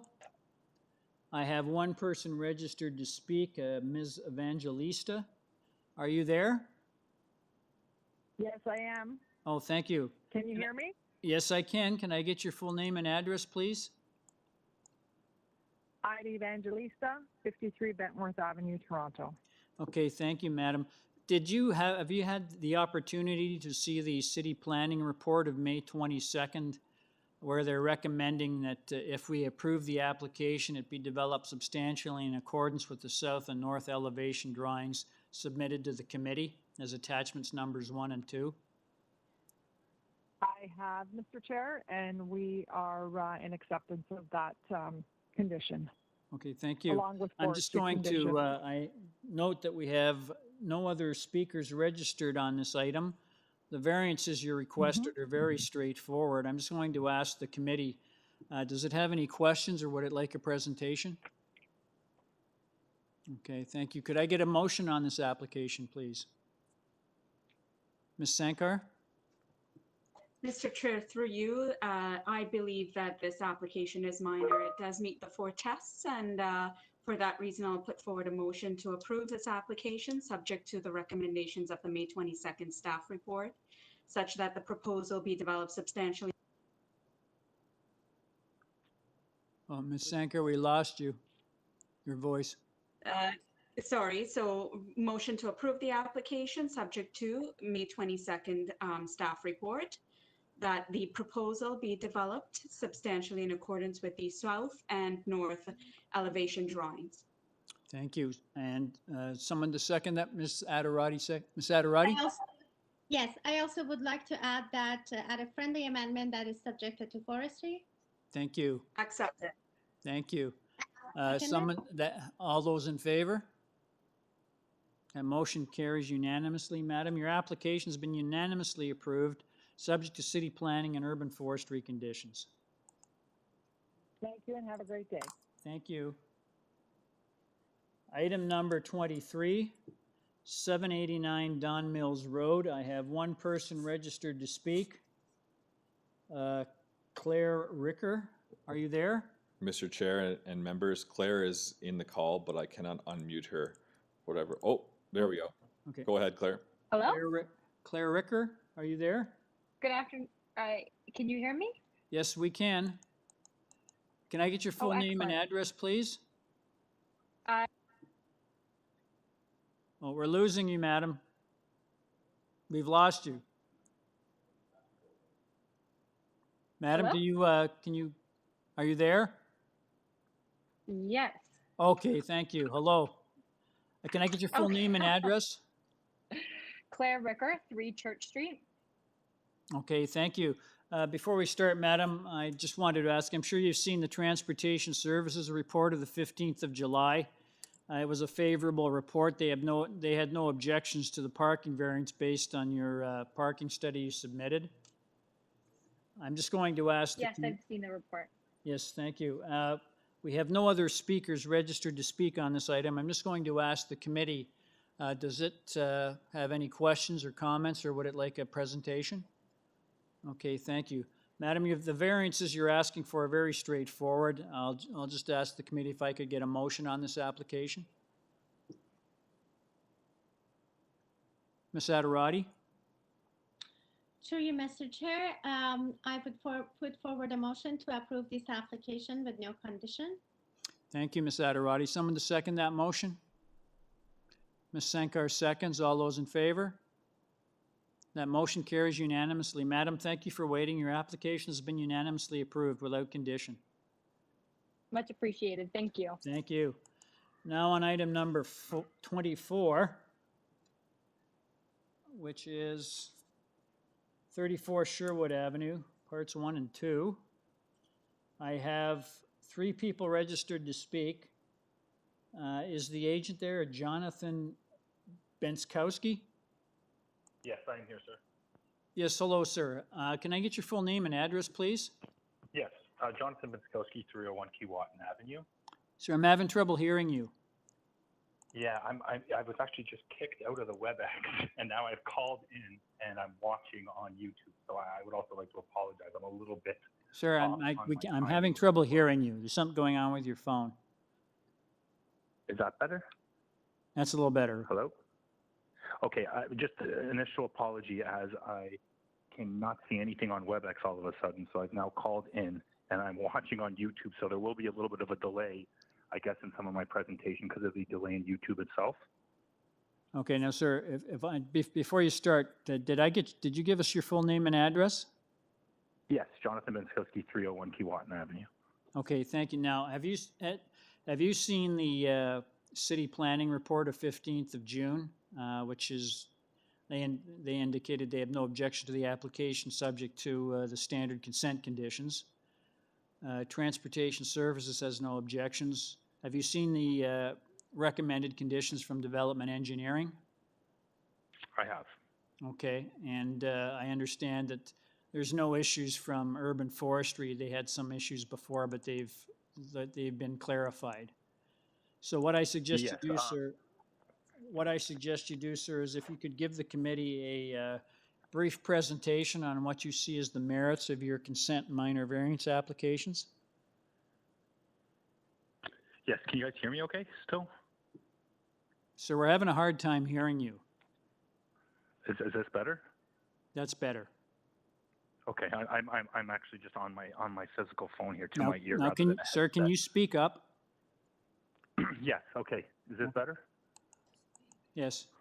You have to. Okay, so this application was originally deferred in January of 2020 to allow for some additional dialogue with both of the immediate neighbors, as well as City of Toronto Urban Forestry.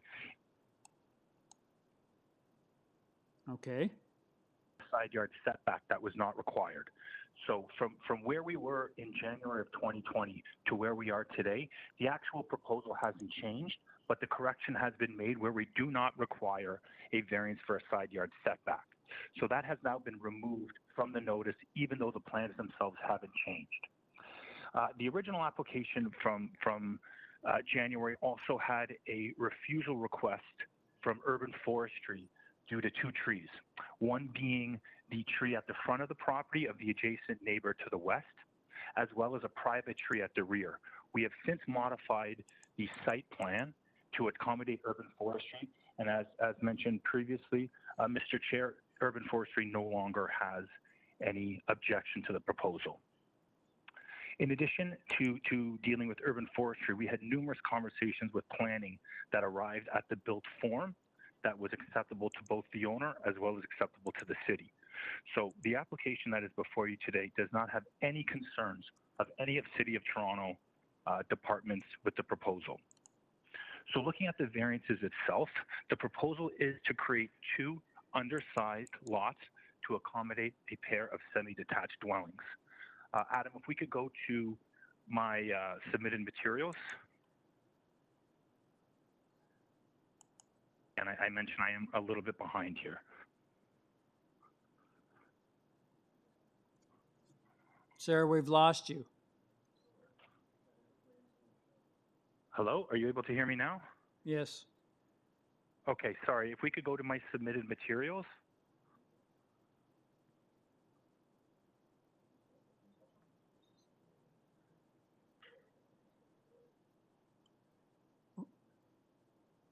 Sir, do you have more to present?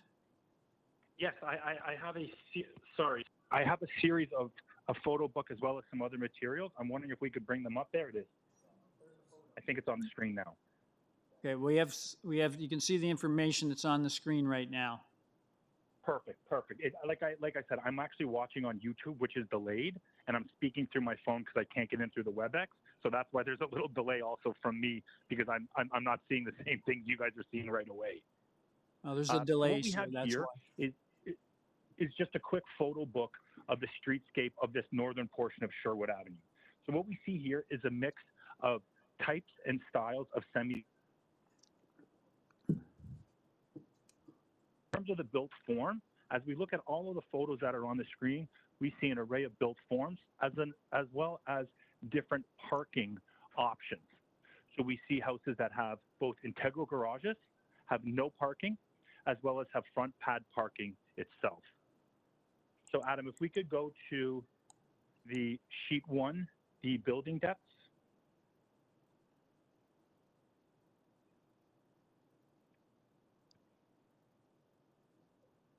We've got it up. What I have done. Sheet 1. It would be building depth.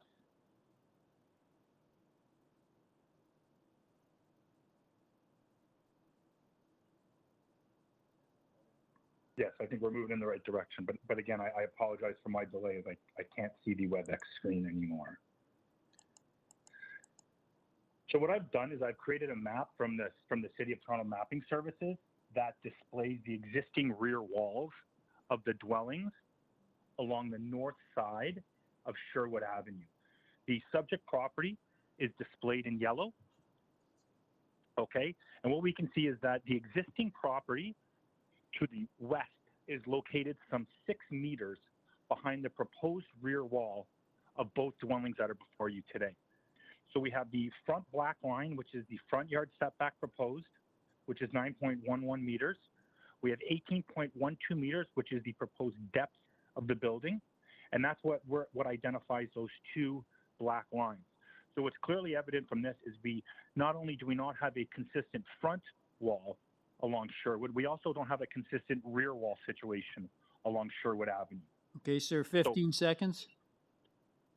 Okay. Summarize.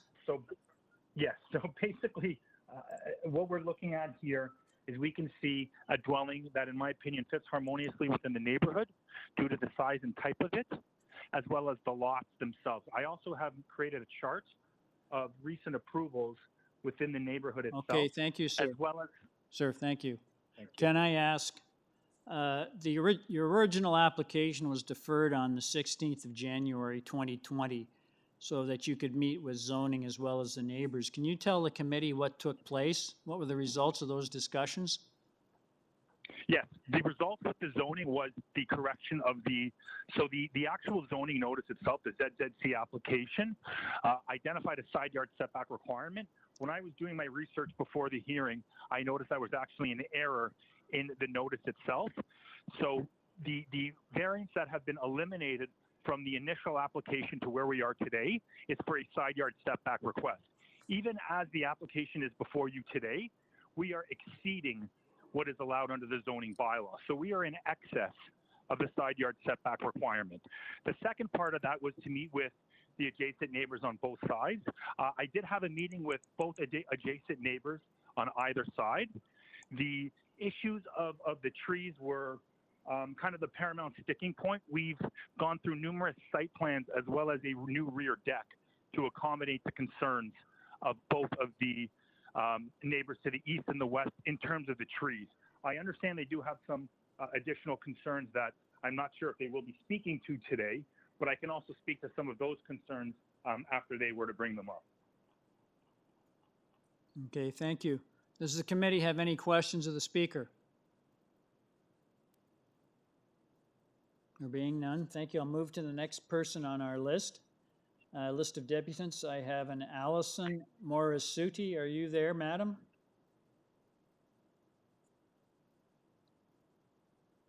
Miss Morisuti, are you there? Allison Morisuti, are you there? No, I'll move to the next person on the list. We'll come back to her. Ms. Bricker, are you there? Yes, I am. Yes, Ms. Bricker. Thank you very much for waiting. You have 5 minutes to give us your views on the subject. Thank you very much, Mr. Chair, for the opportunity. My concerns are outlined in my submissions to the committee, so I'll briefly go over them. The first is in regard to the severance and I believe it is item 5 of the variances. And this speaks to the creation of 2 undersized lots, each with a frontage of 5.4 meters. The variance also asks for the reduction in the reduced frontage. My concern is with the resulting proximity of the proposal to my house, which sits virtually on the property line. I am the owner of.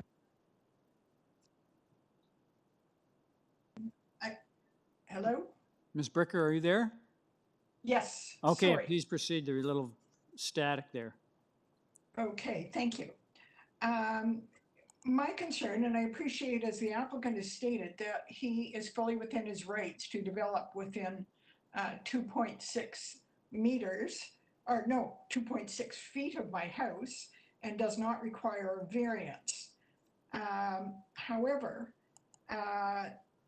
due to the proximity of the 2 dwellings and the concerns that have been occurring on the block about storing garbage bins in the frontage instead of landscaping, and that the original driveway between the 2 dwellings was used for storm runoff, I would ask the committee to consider adding a condition to the severance, limiting the side yard to not less than 2.6 feet, as shown in the applicant's drawing.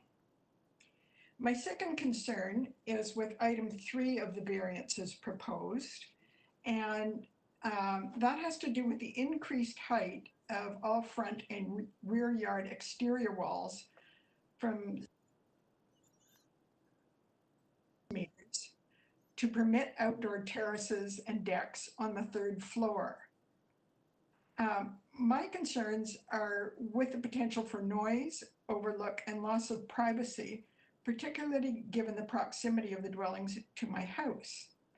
I'm assuming the intent of the original bylaw to lower the height at the front and rear walls was to control the impact of building mass on both the frontage and the rear, where they would most affect the enjoyment of the adjacent properties. As the proposed increase is over 33%, the variance does not appear to be minor in nature to me and would set an undesirable precedent for the street. Thank you. Thank you, Ms. Bricker. Does the committee have any questions of the speaker? No, thank you very much. Is Allison Morisuti there? Ms. Morisuti, are you there? members, they are unmuted and they are in the chat. They are able to potentially speak. If they'd like to speak, they can go ahead now. Ms. Marasuti, are you there? Okay, I'm not going to ask again, so I'll take her off the list. We'll go back to the applicant. Megan. Hello, sir, are you there? I'm here. Mr. Benskowski? Yes, I'm here. Yeah, you heard the comments from Ms. Bricker? I have. Yes, can you respond to her concerns, please? Yes, a couple of things. In terms of the side yard setback, if you were to deem this meritorious, we have no issue tying any approval to the submitted site plan. So it does look like we can satisfy the issue of that separation. We have we're not looking to increase that side yard setback to be as of right. We are okay with you tying any approval to what is on the site plan today to be in accordance with the setbacks that are there. In terms of the privacy of how the main wall at the front and the rear are, Adam, if you could go to one of the side elevations. I completely agree with Mrs. Bricker's statement of the intent of the bylaw to reduce the mass at the front and the rear. But when we look at the side elevations that are proposed, and again, I apologize because I am behind you waiting for these to come up on the YouTube link. Okay, thank you. Does the committee have any questions of the speaker? No, I was sorry, Mr. Chair. I was going to illustrate something on the elevation, but I can't Oh, see I'm it sorry. on my end. I'm sorry.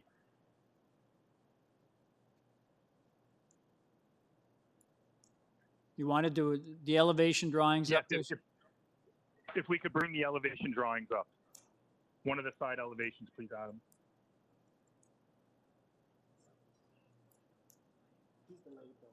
Okay, it's Perfect. up there, sir. Perfect, thank you.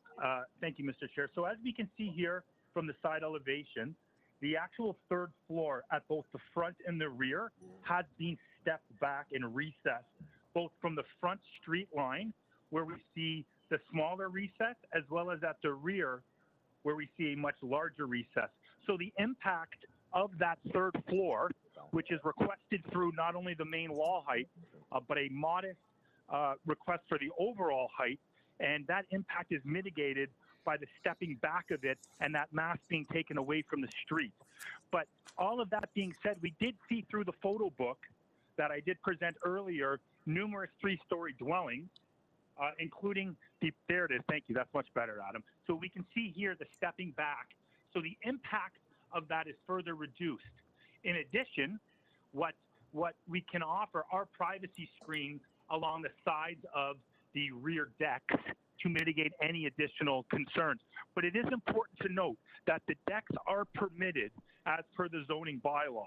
There is no request for a variance for either the front deck or the rear deck.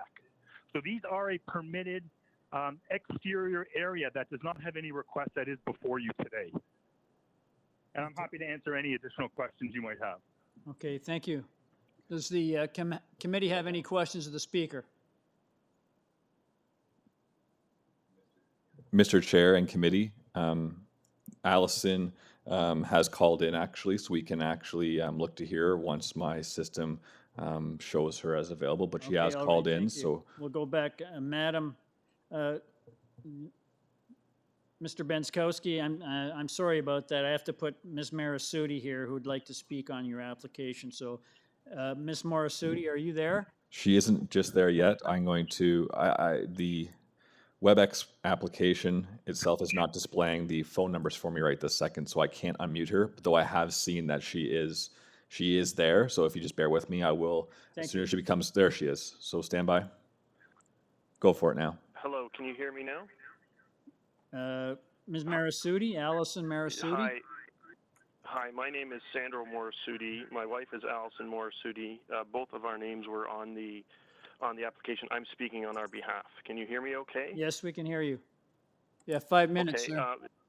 Yes, thank you very much, and I apologize for the technical difficulties. To save time, I will echo the concerns of my neighbor, Karen Bricker. We're the property to the direct west. I will say, as an overall comment, the agent's map and survey were helpful, and by their own admission, in the beginning of their discussion, they said they are trying to create two undersized lots. And I think a lot of the problems here stem from the fact that the lots are undersized, but the houses they are proposing are not appropriately sized for the smaller lots. So my concerns would be similar to my neighbor Karen's, primarily with item number 3, the height of the front and rear wall and the terrace that they are integrating into the front. Again, I don't think this is a minor variance. The variance they're requesting is over 30% increase. Sorry, I might have cut out there. It's over 30% of the allowed height of 7 meters. I think it's a very bad precedent, and will, especially with the integration of the front deck, provide for invasion of privacy and an overlook into our property. The other issue, which is not identified in an item, but Karen touched on as well, is that the current design does not in any way allow for storage of the garbage and disposal bins. There's no kind of storage area, and given the tight setback, will be very unsightly and will contribute to an already existing pest problem in our neighborhood, and I would hate to see this continue to be reinforced. There were some discussions about the side yard setback, which I'll acknowledge are not requiring a variance, but we have had flooding in the past, and even as recently as last night, the area between our house and the existing structure behaves like a river conveying water to the front of the house, as the elevation is from the rear to the front. Again, in the interest of time, I'll cut my comments there, but I appreciate you giving me an opportunity to voice our collective concerns here. Okay, thank you, sir. Does the committee have any questions of the speaker? Okay, thank you. Mr. Benskowski, are you there? Yes, I am here. Did you hear the comments from Mr. Morisuti? Yes, and I do have a couple of points to bring up. If we could go back into some of the material I did submit, Adam, and again, I apologize for lagging behind with what's there. A couple of things in terms of the precedent of height and what would be permitted. If we look at the Committee of Adjustment approval chart that I have put in, we can see that the building height that is proposed today at 9.21 would actually be the lowest or the smallest over the last 10 years of any Committee of Adjustment application on Sherwood Avenue that dealt with a consent application itself, except for 18 Sherwood. I'm not sure if we're able to bring up my chart. They're coming.